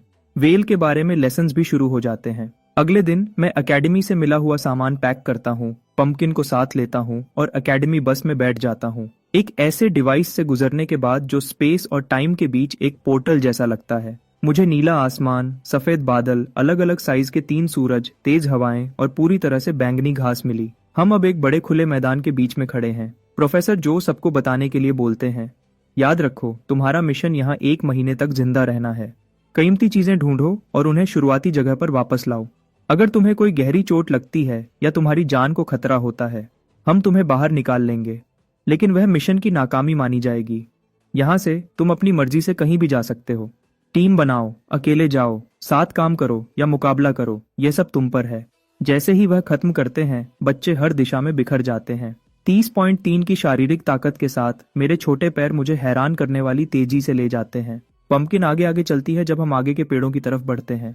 हे रुको, मेरा इंतजार करो, चलो भी। आधे रास्ते में मुझे पीछे से एक जानी पहचानी आवाज सुनाई देती है। पिछले कुछ दिनों की विल्डरनेस ट्रेनिंग में मैं ओवरड्राइव और मिरर मोड को एक साथ यूज कर रहा हूँ। मेरी स्किल प्रोग्रेशन बहुत तेज रही है, जिससे मैं क्लास में सबसे ऊपर पहुंच गया हूँ। स्क्वर्ट दूसरी तरफ थोड़ा अनाड़ी है, उसके लिए बहुत सारे प्रैक्टिकल काम मुश्किल हैं। तो जैसे ही हम रेमनेंट में घुसे, उसने फैसला कर लिया कि वह किसी मजबूत इंसान से चिपक जाएगा। और हाँ, वह आ रहा है। उसके चेहरे पर बेशर्म मुस्कान है, पकड़ने के लिए दौड़ता हुआ। हम मुश्किल से आधा मिनट पेड़ों की तरफ दौड़ रहे होते हैं जब स्क्वर्ट अचानक हाँफता है। पंपकिन अचानक की चीख पर चौंक जाती है। मुझे भी लगता है कि कुछ गलत है और मैं घूम जाता हूँ। क्या हुआ? स्क्वर्ट अपना टैबलेट निकालता है और उस पर टैप करता है। उसका चेहरा उतर जाता है। यहाँ कोई सिग्नल नहीं है। मेरा एक रैंक्ड मैच था। हम विल्डरनेस मिशन पर हैं और तुम गेम्स के बारे में सोच रहे हो? पंपकिन भी मुड़ती है। एक इंसान और एक बिल्ली दोनों स्क्वर्ट को उसी चिड़चिड़ाहट भरी नजर से घूरते हैं। वह आखिरकार थोड़ा शर्मिंदा लगता है और चुपचाप टैबलेट को वापस अपने बैग में डाल लेता है। अचानक मैं सोचने लगता हूँ कि क्या यह टीममेट फायदे से ज्यादा नुकसान वाला है। शायद हमें अलग हो जाना चाहिए। मैं सिर्फ 1 साल का हूँ, मैं तुम्हें धीमा नहीं करना चाहूंगा। स्क्वर्ट घबरा जाता है। मुझे मत छोड़ो, मैं सच में मदद कर सकता हूँ। मैं मछली पकड़ने में बहुत अच्छा हूँ। मेरा बेटिंग मेथड सबसे अलग है। बेटिंग का क्या मतलब है? मैं नाजान होने का नाटक करते हुए पूछता हूँ। तुम पानी में कुछ बेट फैला देते हो और मछलियां तुम्हारे पास आ जाती हैं। मेरा बेट सबसे अच्छा काम करता है, इससे मेरा ध्यान जाता है। ठीक है, बताओ तुम्हारा बेट क्या है? स्क्वर्ट मुस्कुराता है। मैं बस पानी में पेशाब करता हूँ और मछलियां बिल्कुल पागल हो जाती हैं। मुझे अपने अंदर कुछ बदलता हुआ महसूस होता है। पक्का नहीं कि यह अच्छा बदलाव है। मैं एक बार फिर धीरे से कोशिश करता हूँ। देखो, मैं सिर्फ 1 साल का हूँ। मैं तुम्हें सच में पीछे करूंगा। हम बस अच्छे मैच नहीं है। नहीं नहीं नहीं, स्क्वर्ट जल्दी से जोड़ता है। मैं अपना स्पिरिट बीस्ट हंटिंग डॉग भी लाया हूँ, वह पक्का काम आएगा। उस पर मैंने देखा कि एक छोटा गोल्डन रिट्रीवर थोड़ी दूरी से हमारे पीछे आ रहा है। जबान बाहर निकली हुई, हाँफते हुए चल रहा है। ये एक वाटर हंटिंग डॉग है, पानी में बहुत तेज। और मेरे भाई ने कहा था कि रेमनेंट एकेडमी सेटअप में खतरे का लेवल बहुत कम है। लड़ाई के बारे में ज्यादा चिंता करने की जरूरत नहीं। तुम्हारा भाई यहाँ आया है। वह पिछले साल आया था। उसे ए रैंक भी मिला था। मैं सर हिलाता हूँ, यह देखते हुए कि स्क्वर्ट के पास इस जगह के बारे में काम की जानकारी है। मैं आखिरकार उसे साथ आने की इजाजत देता हूँ। यह बात पक्की होने के बाद हम दोनों साथ में जंगल की तरफ बढ़ते हैं। हम मुश्किल से पेड़ों के अंदर घुसे होते हैं जब आगे पंपकिन एक तेज चीख मारती है। एक चेतावनी। एक छोटा जंगली सुअर बैंगनी ग्रे रंग का झाड़ियों से बाहर निकलता है, नजर देखता है और भाग जाता है। स्क्वर्ट तुरंत चिल्लाता है, वह सुअर खतरनाक है, हमें उसे पकड़ना होगा। स्क्वर्ट और गोल्डन रिट्रीवर हमारे बगल को कवर करते हैं, कहीं और सुअर छुपे न हो। फिर मैं अपनी चाकू निकालता हूँ और पंपकिन के पीछे भागता हूँ। कुछ वार और सुअर गिर जाता है। स्क्वर्ट गिरे हुए सुअर को देखता है और चैन की सांस लेता है। मेरे भाई ने मुझे इन चीजों के बारे में चेताया था। बहुत चालाक होते हैं, छुपकर हमला करना पसंद करते हैं। वह तब तक इंतजार करते हैं जब तक तुम नीचे लेटे हुए सो न जाओ। अगर तुम्हारे पैर सोते वक्त अलग हों तो वह सीधा उनके बीच से हमला करता है। मैं मुंह बनाए बिना नहीं रह पाता। यह सुनते ही मैं खुद ब खुद तन जाता हूँ। तुम्हारी बहन, रुको, तुम्हारा भाई, वह अब ठीक है ना? हाँ ठीक है शायद। वह पहले मुझसे निशानेबाजी में मुकाबला करता था, अब नहीं करता। इन चीजों से निपटने के लिए कोई टिप्स? बस याद रखना कि सोते वक्त अपने पैर साथ रखना। स्क्वर्ट और मैं नदी के पास एक ढलान पर जगह ढूंढते हैं, पीठ एक बड़े पेड़ की तरफ करके। हम एक शेल्टर बनाना शुरू करते हैं। साथ मिलकर हम एक आम लकड़ी का ढांचा खड़ा करते हैं। ये थोड़ा हवादार है, लेकिन एक रात के लिए काफी है। मैं अपने चाकू से सुअर पर काम शुरू करता हूँ। उसकी खाल उतारता हूँ, खून निकालता हूँ और उसे काटता हूँ। मैं बर्तन लगाता हूँ, उसे उबालता हूँ और थोड़ा नमक डालता हूँ। थोड़ी देर में गोश्त का पूरा बर्तन शोरबा समेत हम दोनों के पेट में चला जाता है। गोल्डन रिट्रीवर को भी एक अच्छा टुकड़ा मिलता है। पंपकिन कुछ छोटे जीव पकड़ती है जो खेत के चूहे जैसे लगते हैं और अपना इंतजाम करती है। हम बचा हुआ गोश्त एक पेड़ पर ऊंचा बांध देते हैं ताकि वह सूख जाए। वह मुझे 2 या 3 दिन तक चलेगा, कोई शक नहीं। जैसे ही आसमान अंधेरा होता है, हम आग के पास शेल्टर के दरवाजे के पास लेट जाते हैं। हम बारी बारी से पंपकिन और गोल्डन रिट्रीवर को पहरे पर रखते हैं। स्क्वर्ट और मैं दोनों थोड़ी देर में सो जाते हैं। रात के बीच में मेरा चेहरा खुजलाने लगता है। मैं अपनी आंखें खोलता हूँ और देखता हूँ कि पंपकिन मेरा चेहरा चाट रही है। मैं तुरंत समझ जाता हूँ कोई हमारा गोश्त चुरा रहा है। गोल्डन रिट्रीवर ने भी देख लिया है। वह स्क्वर्ट को जगाने के लिए दौड़ता है। मैं खामोशी का इशारा करता हूँ, मैं खामोशी का इशारा करता हूँ, मैं खामोशी का इशारा करता हूँ। धीरे से स्क्वर्ट को जगाता हूँ और उसे सब बताता हूँ। हम चारों, 2 बच्चे, एक बिल्ली, एक कुत्ता, चुपचाप शेल्टर से बाहर निकलते हैं। हम उस पेड़ की तरफ बढ़ते हैं जहाँ गोश्त लटका हुआ है। मुझे बस कुछ दिखता है जो पेड़ पर चढ़ रहा है, पहले ही गोश्त के पास। स्क्वर्ट एक पत्थर पकड़ता है फेंकने के लिए। मुझे कुछ ठीक नहीं लग रहा। मैं उसे रोकता हूँ। मैं अपनी फ्लैशलाइट जलाता हूँ और उसे पेड़ पर ऊपर करता हूँ। एक छोटी लड़की वहाँ ऊपर है। वह डाली से बिल्कुल चिपकी हुई है, बिना कोई आवाज किए। फ्लैशलाइट की रोशनी उस पर पड़ती है। वह अकड़ जाती है, फिर धीरे से नीचे देखती है। वह अजीब और अदब भरी मुस्कान देती है, कहती है, तुमने मुझे पकड़ लिया। शेल्टर के दरवाजे के बाहर स्क्वर्ट उस लड़की को घूरता है जिसने अभी हमारा गोश्त चुराने की कोशिश की थी। उसने पहले भागने की कोशिश की थी। स्क्वर्ट उसे पकड़ने की कोशिश में गिर गया था, लेकिन आखिर में उसे पकड़ लिया। बोलना शुरू करो, तुम हमारा गोश्त क्यों चुरा रही थी? लड़की मुस्कुराती रहती है। स्क्वर्ट का गुस्सा बढ़ता है, क्योंकि मेरे पास खाने को कुछ नहीं था। वह शर्मिंदा होकर अपना सर झुका लेती है। उसकी सीधी बात सुनकर स्क्वर्ट उसे चुपचाप देखता रह जाता है। आग की रोशनी में मैं उसे साफ देखता हूँ और पहचान जाता हूँ, यह मौत है और वह कमजोर नहीं है। उसका हर दिन का एवरेज स्कोर हमेशा टॉप 5 में रहता है। तुम्हारी आज रात की हरकत ने हमारी नींद खराब की और हमारी फ्लैशलाइट की बैटरी भी खर्च की। मैं शांति से नुकसान बताता हूँ। मौत सर हिलाती है और अपने दोनों हाथ आगे करती है, हथेलियां ऊपर। वह अपनी आंखें बंद करती है, कहती है, मारो मुझे। हम तुम्हें क्यों मारेंगे? स्क्वर्ट थक कर कहता है, जब तुम चोरी करते हो और पकड़े जाते हो तो मार पड़ती है। क्या सबको ये नहीं पता? हम तुम्हें मारेंगे नहीं, लेकिन तुम पर हमारे नुकसान का कर्ज है। अगर तुम्हें कोई कीमती चीज मिली है तो वह चलेगी, अगर नहीं तो वह घास का बना हुआ जो तुमने पहना है वह दे दो। मौत अपनी घास की बुनी हुई चीज को थोड़ा और कसकर पकड़ लेती है, लेकिन उसके पास सच में कोई कीमती चीज नहीं है। क्या जानकारी पेमेंट में चलेगी? मैं सर हिलाता हूँ। सुनो, मौत अपना दिन बताना शुरू करती है। जब सब अलग हो गए थे, वह अकेली घने जंगल में चली गई और अंदर जाने के बाद उसे घने जंगल में एक गुफा मिली। लेकिन जैसे ही वह अंदर गई, उस पर रेजर क्लॉज के झुंड ने हमला कर दिया। उनके दांत और पंजे बहुत तेज थे, वह बहुत जोर से मारते हैं। उसका सारा सामान खो गया और वह घाटी से भाग गई। जगह से अनजान होने की वजह से वह लगभग पकड़ी गई थी। मुश्किल वक्त में एक बहुत बड़ा आदमी, लगभग 2 मीटर लंबा, घाटी की गहराइयों में थोड़ी देर के लिए दिखा और फिर गायब हो गया। उसके साथ एक गहरी, गरजने वाली आवाज भी आई। रेजर क्लॉज ने वह आवाज सुनी और उसका पीछा करना छोड़ दिया। दुम दबाकर भाग गए। घाटी से बाहर निकलने के बाद उसके पास शिकार करने की कोई ताकत नहीं बची थी। तभी उसने पेड़ पर लटका हुआ सुअर का गोश्त देखा तो उसने रात होने का इंतजार किया और अपना काम किया। मौत की बात सुनने के बाद और स्क्वर्ट ने जो खतरे के लेवल के बारे में बताया था, उसे मिलाकर मुझे लगता है कि थोड़ा और उसके बारे में बताना अच्छा होगा। वह 2 मीटर लंबा आदमी शायद कोई मामूली चीज नहीं है। जैसे ही मैं सोच रहा था कि मौत की कहानी कैसे चेक करूं, स्क्वर्ट बिल्कुल सीधे मुंह से कहता है, मुझे पता है कि वह झूठ बोल रही है या नहीं। वह मौत के पास जाता है। पूरी कहानी फिर से सुनाओ, लेकिन उल्टा। जब तुमने गोश्त चुराया वहां से शुरू करो और शुरुआत तक जाओ। मौत हैरान दिखती है, लेकिन बात मानती है। सब कुछ उल्टे ऑर्डर में बताती है। जब वह खत्म करती है, स्क्वर्ट मुझे एक तरफ खींचता है और धीरे से कहता है, वह सच बोल रही है। लोग सिर्फ उसी ऑर्डर में झूठ बोल सकते हैं जिस ऑर्डर में चीजें हुई हैं। उल्टा जाने पर झूठा हमेशा पकड़ा जाता है। ये तुमने कहाँ से सीखा? मेरे पापा ने सिखाया था। एक बार वह काम से वापस आए और मैंने उन्हें बताया कि मैं पूरा टाइम पढ़ाई कर रहा था। उन्होंने मुझे सब कुछ उल्टा बताने को कहा। मैं आगे झुकता हूँ। और फिर क्या हुआ? स्क्वर्ट की मुस्कान रुक जाती है। फिर उन्होंने मुझे मारा। मौत के पास वापस जाते हैं। तुम जा सकती हो। वह सर हिलाती है, लेकिन उसकी आंखें बर्तन में रखी दर्जनों बेरीज से नहीं हट रही हैं और उसके पेट से एक लंबी धीमी आवाज आती है। मौत ने आज जो कुछ भी झेला, उस सब को याद करते हुए उसकी लड़ने की ताकत स्क्वर्ट से साफ तौर पर ज्यादा है और दोनों को उस गुफा को मिलकर खोजने से फायदा हो सकता है। यह सोचकर मैं मुट्ठी भर बेरीज लेता हूँ और उसके हाथ में देता हूँ। तुमने जो जानकारी दी वह कीमती थी, यह तुम्हारी है। मौत की आंखें चमक उठती हैं। वह उन्हें सेकंड्स में खा जाती है। 2 निवाले और वह खत्म। साफ है कि उससे उसका पेट बिल्कुल नहीं भरा। मैं सही मौका देखता हूँ। क्या साथ काम करना चाहती हो? हम उस गुफा को एक टीम की तरह खोजेंगे। बची हुई बेरीज का आधा हिस्सा तुम्हारा होगा और एक टुकड़ा गोश्त भी। मेरी पेशकश सुनने के बाद मौत हिचकिचाती है। वह बर्तन में रखी बेरीज पर चोरी छिपे नजर डालती है, लालच को रोकती है और धीरे से कहती है, शुक्रिया।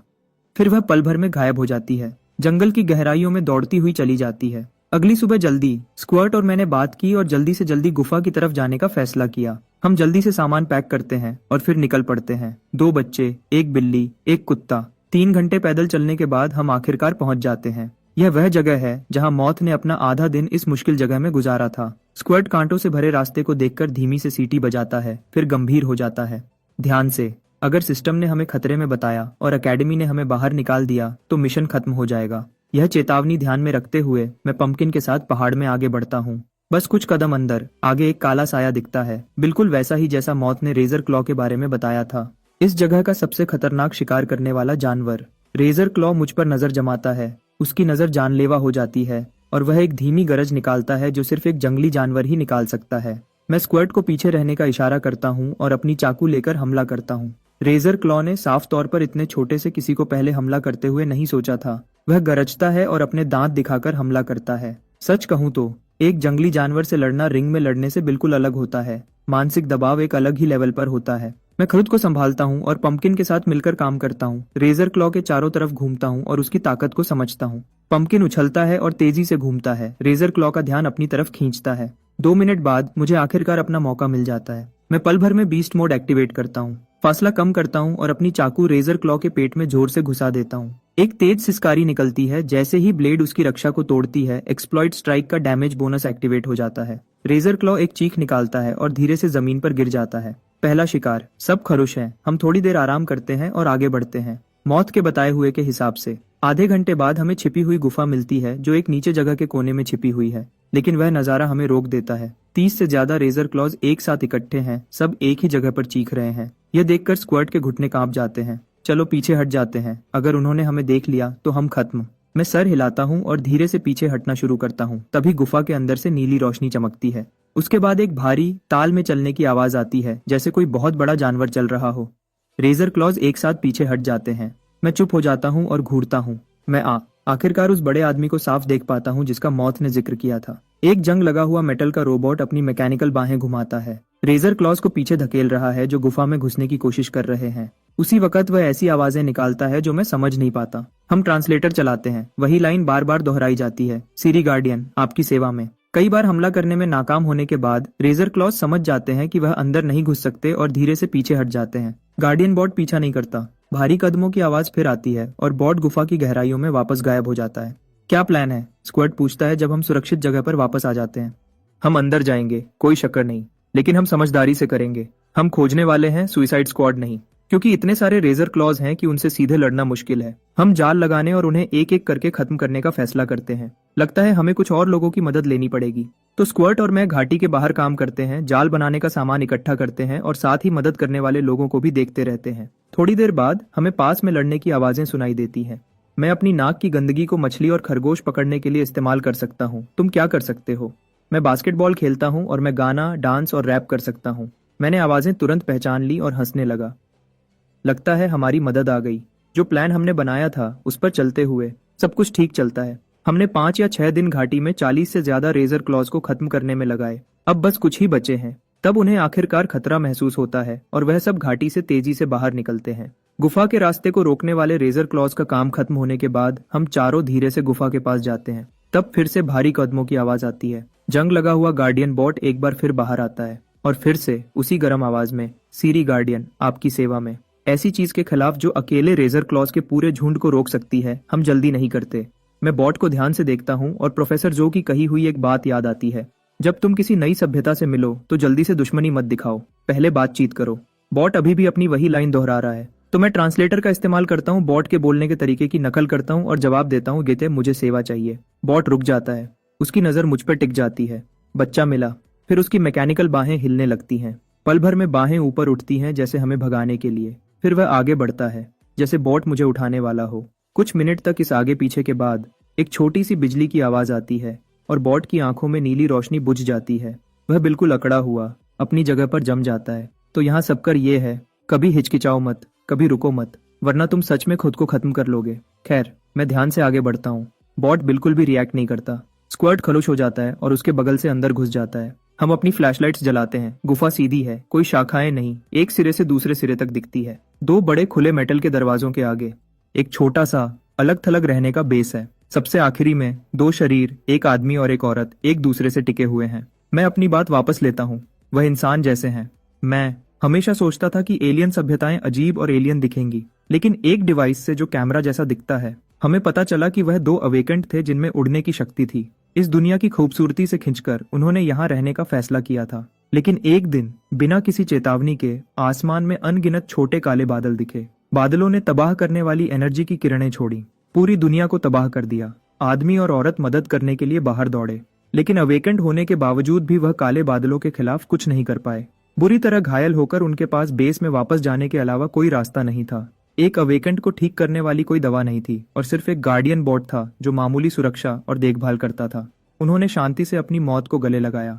जब रिकॉर्डिंग खत्म होती है, सब लोग साफ तौर पर घबरा जाते हैं। फिर अचानक दरवाजे पर एक आदमी दिखता है। बधाई हो, सिर्फ 8 दिन में तुमने इस पूरी जगह की सबसे कीमती सभ्यता की चीज ढूंढ ली है। प्रोफेसर जो धीरे से अंदर आते हैं। वह अपने फोन पर एक डॉक्यूमेंट स्क्रॉल कर रहे हैं। और तुमने ऐसा करने का एकेडमी का सबसे तेज रिकॉर्ड तोड़ दिया है। वह मुझ पर नजर डालते हैं। तुम्हारी किस्मत बहुत अच्छी है बच्चे। तुमने बॉट का बच्चे की सुरक्षा वाला प्रोटोकॉल चालू कर दिया, वरना उससे आगे निकलना बिल्कुल भी आसान नहीं होता। मैं कैमरा ऊपर करता हूँ। प्रोफेसर, वह काले बादल क्या थे? बाकी बच्चे आगे झुकते हैं, सब जानना चाहते हैं। सबकी आंखें उन पर टिक जाती हैं। हम उन्हें स्टार हंटर्स कहते हैं। वह ब्रह्मांड में घूमते हैं और सभ्यताओं का शिकार करते हैं। प्रोफेसर जो का चेहरा गंभीर हो जाता है। जब भी उन्हें कोई विकसित सभ्यता मिलती है, वह हमला करते हैं, उसके साधन लूट लेते हैं, फिर ग्रह की सतह को तबाह कर देते हैं, सभ्यता को शून्य से फिर से बनाने पर मजबूर करते हैं। फसल काटने जैसा, एक बार काटो और अगले के उगने का इंतजार करो। जवाब एक बोझ की तरह गिरता है। क्या धरती को भी स्टार हंटर्स ने निशाना बनाया है? हमें नहीं पता, लेकिन हमें हमेशा तैयार रहना होगा। वह कमरे में सबको इशारा करते हैं। इसीलिए अकेडमी ने तुम सबको एक साथ लाया है। अगर तुम में से एक भी सभ्यता का रक्षक बन गया तो हमारी सारी मेहनत सफल हो जाएगी।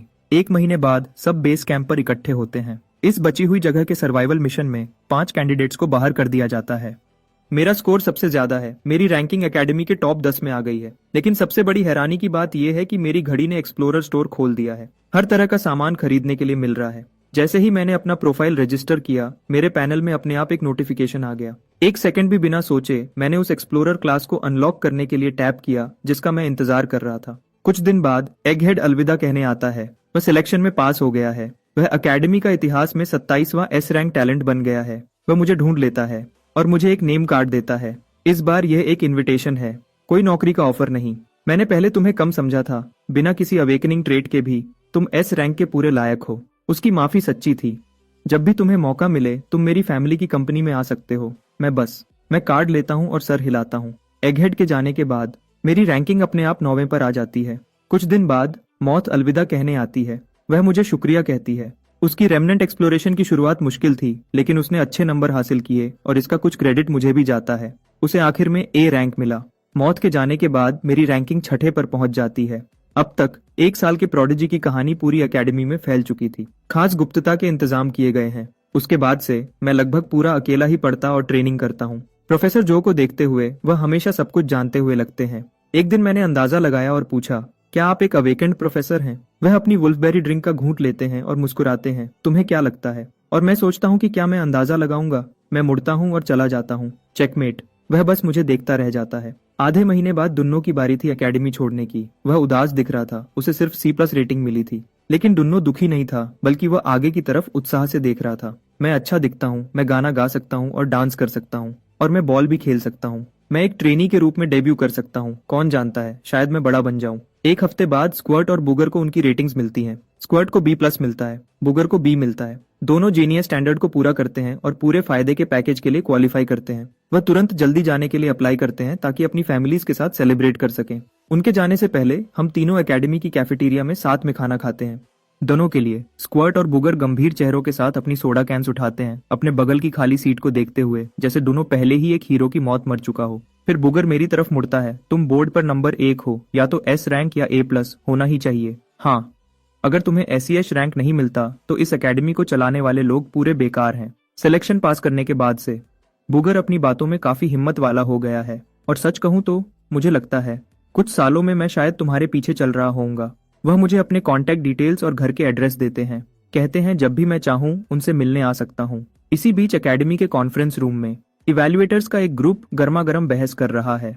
15 सालों में एक भी S रैंक कैंडिडेट ऐसा नहीं रहा जिसके पास अवेकनिंग ट्रेट न हो, एक कंजर्वेटिव इवैल्यूएटर कहता है। मैं मानता हूं कि काय की क्षमता खास है, लेकिन अवेकनिंग ट्रेट के बिना उसके फ्यूचर को लेकर बहुत ज्यादा अनिश्चितता है। मुझे लगता है वह कुछ सालों में इलीट लेवल तक पहुंच सकता है, लेकिन वह वहां जिंदगी भर अटका भी रह सकता है। कुछ और कंजर्वेटिव इवैल्यूएटर्स सहमत होते हुए सर हिलाते हैं। तभी दरवाजे से एक आवाज आती है, तुम में से कोई क्या जानता है? इवैल्यूएटर्स घूम जाते हैं। एक सफेद बालों वाला बुजुर्ग अंदर आता है, हाथ में वुल्फबेरी टी का ग्लास लिए। कमरे में सब एक साथ खड़े हो जाते हैं। डायरेक्टर। बस। बुजुर्ग सबसे आगे वाली सीट पर बैठ जाते हैं और अपनी नजर से पूरे कमरे को देखते हैं। मैं जानता हूं तुम्हारे दिमाग में क्या चल रहा है। शुरू के सालों में हम बहुत उम्मीद में थे। जब हम S रैंक टैलेंट्स को रेटिंग देते थे, उनमें से ज्यादातर ने हमें निराश किया, तो तुम सब सावधान हो गए, जिम्मेदारी से डर गए। मैं समझता हूँ, लेकिन बुजुर्ग का लहजा तेज हो जाता है। क्या यहाँ किसी को ये ख्याल आया है कि तुम में से कुछ लोग उन S रैंक स्लॉट्स को अवेकेंट फैमिलीज के लिए फेवर के तौर पर बचा रहे हो और आम परिवारों के कैंडिडेट्स पर जानबूझकर सख्ती कर रहे हो? कंजर्वेटिव इवैल्यूएटर्स का चेहरा पीला पड़ जाता है। सब जोर देते हैं कि वह ऐसा कभी नहीं करेंगे। बुजुर्ग सर हिलाते हैं। अच्छा, तो वापस रेटिंग पर आते हैं। एस रैंक का स्टैंडर्ड सिर्फ आम अवेकेंड बनाना नहीं है। हमें सबसे बेहतरीन वेल एक्सप्लोरर्स चाहिए, सभ्यता के आखिरी रखवाले। यह क्षमता मैंने 1 साल के बच्चे में देखी है। तुम्हें लगता है उसमें नामंजूर खतरा है? मैं 10 गुना ज्यादा खतरा उठाना पसंद करूंगा इस एक मौके को छोड़ने के बजाय। एक स्टाफ मेंबर वोट शुरू करने का इशारा करता है। कैंडिडेट काय को प्रोजेक्ट एपेक्स के नियम के तहत जांचा गया है। प्रस्तावित रेटिंग एस रैंक। कौन कौन सहमत है? बुजुर्ग का हाथ सबसे पहले ऊपर जाता है। टेबल के दूसरे छोर पर बैठी डॉक्टर वेंडी भी अपना हाथ उठाती है। जब सीनियर लीडर खतरा उठाने को तैयार थे, ज्यादातर इवैल्यूएटर्स उनका पीछा करते हैं और अपने हाथ उठाते हैं। उसी पल लेटेस्ट रेटिंग का नतीजा कॉन्फ्रेंस रूम से बाहर निकलता है। एक नया मुकाम जोंगजो के प्रोजेक्ट एपेक्स के इतिहास में 28वां एस रैंक ऑफिशियली रिकॉर्ड हो गया है। जब डॉक्टर वेंडी मुझे बताती हैं कि मुझे एस रैंक मिला है तो मैं हैरान नहीं होता, लेकिन मिया बहुत खुश है। पिछले कुछ हफ्ते में वह दूसरे पेरेंट्स से बात कर रही थी और उसने जाना कि रैंक्ड टीयर्स के बीच कितना बड़ा फर्क है। अब उसके बेटे को सबसे ऊंचा एस रैंक मिला है। उसे राष्ट्रीय खजाना कहना कोई बड़ी बात नहीं होगी। अब जब मुझे एस रैंक मिल गया है और मैंने अपने बनाए हुए गोल्स पूरे कर लिए हैं, घर जाने का समय हो गया है। डॉक्टर वेंडी मेरी घड़ी पर कुछ कैरेक्टर्स भेजती हैं। जोंगजो प्रोडिजी प्रोटेक्शन एक्ट अब तुम्हारे लिए लागू हो गया है। जो मैंने अभी तुम्हारी घड़ी पर भेजा है वह तुम्हारी सेफ्टी आईडी है। अगर तुम किसी मुश्किल में पड़ते हो तो वह आईडी लोकल अथॉरिटीज को दे देना और तुम्हें सबसे तेज मदद मिलेगी। और अवेकन भी तुम्हारी पूरे दिन और रात करीब से देखभाल के लिए लगाए जाएंगे। मैं बार बार सर हिलाता हूँ। ये बहुत अच्छा है, बहुत तसल्ली देने वाला है। डॉक्टर वेंडी, वह 10 मिलियन का डेवलपमेंट ग्रांट कब मिलेगा? फिक्र मत करो, जो तुम्हारा है वह कोई नहीं ले सकता। वह मिया को एक फाइनेंशियल डॉक्यूमेंट देती है। डेवलपमेंट ग्रांट ज्यादातर रीइंबर्समेंट पर बेस्ड है। ये तुम्हारे स्टोर अकाउंट में आ जाएगा। बस खर्च करते वक्त सही रिसीप्ट्स लेना मत भूलना। ग्रांट कंफर्म हो गया है, प्रोडिजी प्रोटेक्शन एक्ट एक्टिव है और अब बस एक चीज बची है। डॉक्टर वेंडी, क्या कोई अवेकेंड मेरा मेंटर बनेगा? क्या यह डिसाइड हो गया है? मैं पूछता हूँ, अपनी उत्सुकता मुश्किल से छुपाते हुए। इस पर डॉक्टर वेंडी का चेहरा बदल जाता है। वह एक खास सीनियर लीडर के बारे में सोच रही है जिसने सही तरीके को छोड़कर पहले ही मेंटर की जगह ले ली थी। वह आरआई को मुस्कुराती है। जल्दी ही फाइनल हो जाएगा, तुम्हें बता दिया जाएगा। प्रोजेक्ट एपेक्स कमिटमेंट अग्रीमेंट पर साइन करने के बाद हम एक प्राइवेट जेट में बैठकर सीधे लूटन के नॉर्थ डिस्ट्रिक्ट एयरपोर्ट जाते हैं। फिर एक प्राइवेट कार हमें आराम से घर तक ले जाती है। हम अभी घर पहुंचे ही थे कि मार्कस अंदर आता है। उसने खास इसके लिए छुट्टी ली थी। मैं हमेशा जानता था कि मेरा बेटा यह कर दिखाएगा। उसका चेहरा खुशी से लाल हो गया है। वह सेलिब्रेशन के लिए स्पार्कलिंग ड्रिंक्स का पूरा केस ऑर्डर करता है। 5 बजे के आसपास वह कोको को स्कूल से लेने जाता है। थोड़ी देर में सामने का दरवाजा खुलता है। कोको स्कूल यूनिफॉर्म में मिट्टी से भरी हुई उछलती हुई आती है। छोटे भाई, क्या तुम्हें प्यास लगी है? कोको फ्रिज से स्पार्कलिंग वाटर का एक कैन निकालती है और उसे दोनों हाथों से मुझे देती है। क्या तुम्हें भूख लगी है? डिनर में कोको एक पूरी चिकन लेग उठाती है और मेरे बोल में रख देती है। क्या तुम थक गए हो? ट्रेनिंग के बाद कोको मेरे लिए एक टॉवल और एक ड्रिंक लाती है। वह मेरे कंधों को थोड़ा दबाती भी है। मैं अपनी आंखें आधे बंद करता हूँ और इसके हर पल का मजा लेता हूँ। इस घर में मेरा रुतबा सबसे ऊंचा हो गया है। हे, मेरी घड़ी कहाँ है? 1 या 2 मिनट की मसाज के बाद कोको का सब्र खत्म हो जाता है। उसका असली मकसद आखिरकार सामने आता है। इससे पहले कि वह अपने असली डरावने रूप में बदल जाए, मैं एक्सप्लोरर स्टोर ऐप खोलता हूँ और उसे शिपिंग स्टेटस दिखाता हूँ। कोको स्क्रीन को घूरती है, उसकी आंखें चमक उठती हैं। एक्सप्लोरर सीरीज, वह लिटिल प्रोडिजी का सबसे महंगा मॉडल है और ये लिमिटेड एडिशन है। पैकेज आने से पहले 2 दिन तक कोको की मेरे प्रति भक्ति की कोई सीमा नहीं थी। मैं भी मुश्किल से अपनी हंसी रोक पाता हूँ। इस लड़की ने अपने माँ बाप को भी इतनी इज्जत कभी नहीं दी। जैसे ही घड़ी आती है, भाई बहन की वफादारी का कार्ड एक्सपायर हो जाता है। लेकिन जब मैं अनाउंस करता हूँ कि घर के लिए फ्यूचर में जितना भी मीट खरीदा जाएगा उसका पैसा मेरे अकाउंट से मिलेगा, मैं कोको को फिर से अपनी मुट्ठी में कर लेता हूँ। मेरी एस रैंक रेटिंग की खबर सिर्फ ऊपर के कुछ खास लोगों में ही फैली है। लूटन की सिटी गवर्नमेंट का मुख्य ऑफिशियल चुपचाप हमारे घर आता है। जब ऑफिशियल पूछता है कि हमें क्या चाहिए, मैं सीधे बोलता हूँ, मैं चाहता हूँ कि मेरी फैमिली सुरक्षित रहे। ऑफिशियल बिना किसी झिझक के मान जाता है। एक प्राइवेट कार और सिक्योरिटी का इंतजाम किया जाता है ताकि मार्कस, मिया और कोको को हर दिन स्कूल ले जाया और लाया जा सके। एक बड़ा अपार्टमेंट और एक सरकारी रेजिडेंशियल कॉम्पाउंड भी ऑफर किया जाता है, बिना किराए के और 20 साल रहने के बाद पूरी मालिकाना हक। मार्कस और मिया वहाँ हैरानी में खड़े हैं, आखिरकार समझ रहे हैं कि अब चीजें कितनी अलग हैं।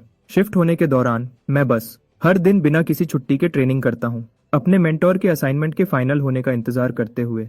पूरा 1 महीना बीत जाता है जब आखिरकार ईमेल आता है।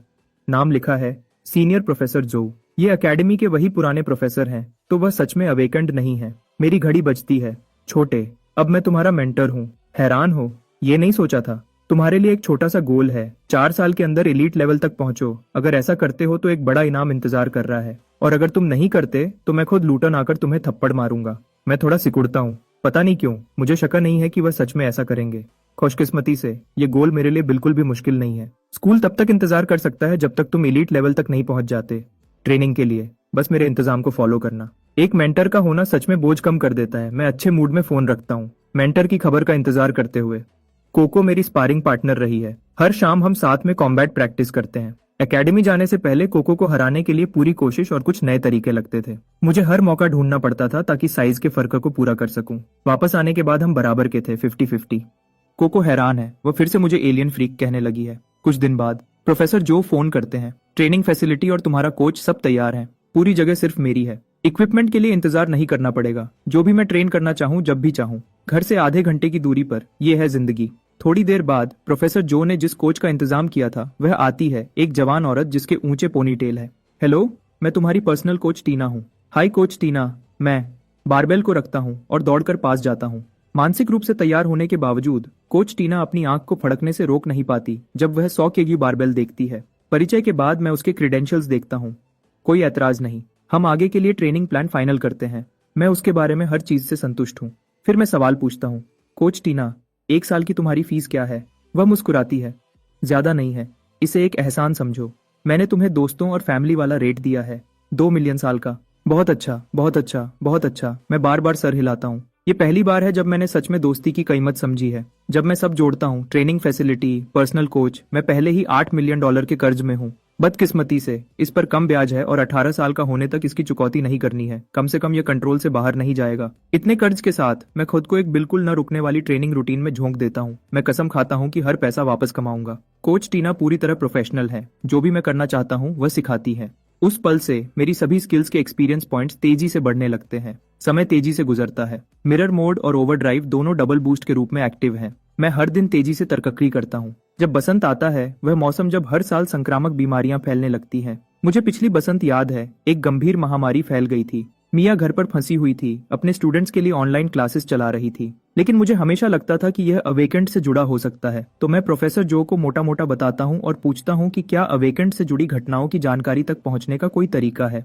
प्रोफेसर जो मुझे एक रेफरल कोड भेजते हैं, फिर मेरी घड़ी पर एक ऐप भेजते हैं। लेकिन वह एक बात साफ करते हैं, मुझे खुद जांच नहीं करनी है। मैं सिर्फ डेटाबेस आर्काइव्स देख सकता हूँ। मैं ऐप इंस्टॉल करता हूँ और उसे खोलता हूँ। मैं कीवर्ड्स टाइप करता हूँ, ग्रीन फ्लाई। डेटाबेस तुरंत कई केसेस दिखाता है। वह सच में अवेकेंट लेवल की शक्तियों से जुड़े हैं। जैसे ही मैं ध्यान से पढ़ता हूँ, मेरा चेहरा गंभीर हो जाता है। हर एक केस में बड़े पैमाने पर मौत की महामारी शामिल है। मिडीवल यूरोप की ब्लैक डेथ से लेकर 1918 की स्पेनिश फ्लू तक, इन सभी बदनाम महामारियों में ग्रीन फ्लाई के निशान मिलते हैं। ओवरसीज में अवेकेंड ऑपरेटिव्स की लंबी जांच के बाद यह रास्ता एक पौराणिक जीव की तरफ जाता है, बेएल्ज़ेबब, लॉर्ड ऑफ द फ्लाइज।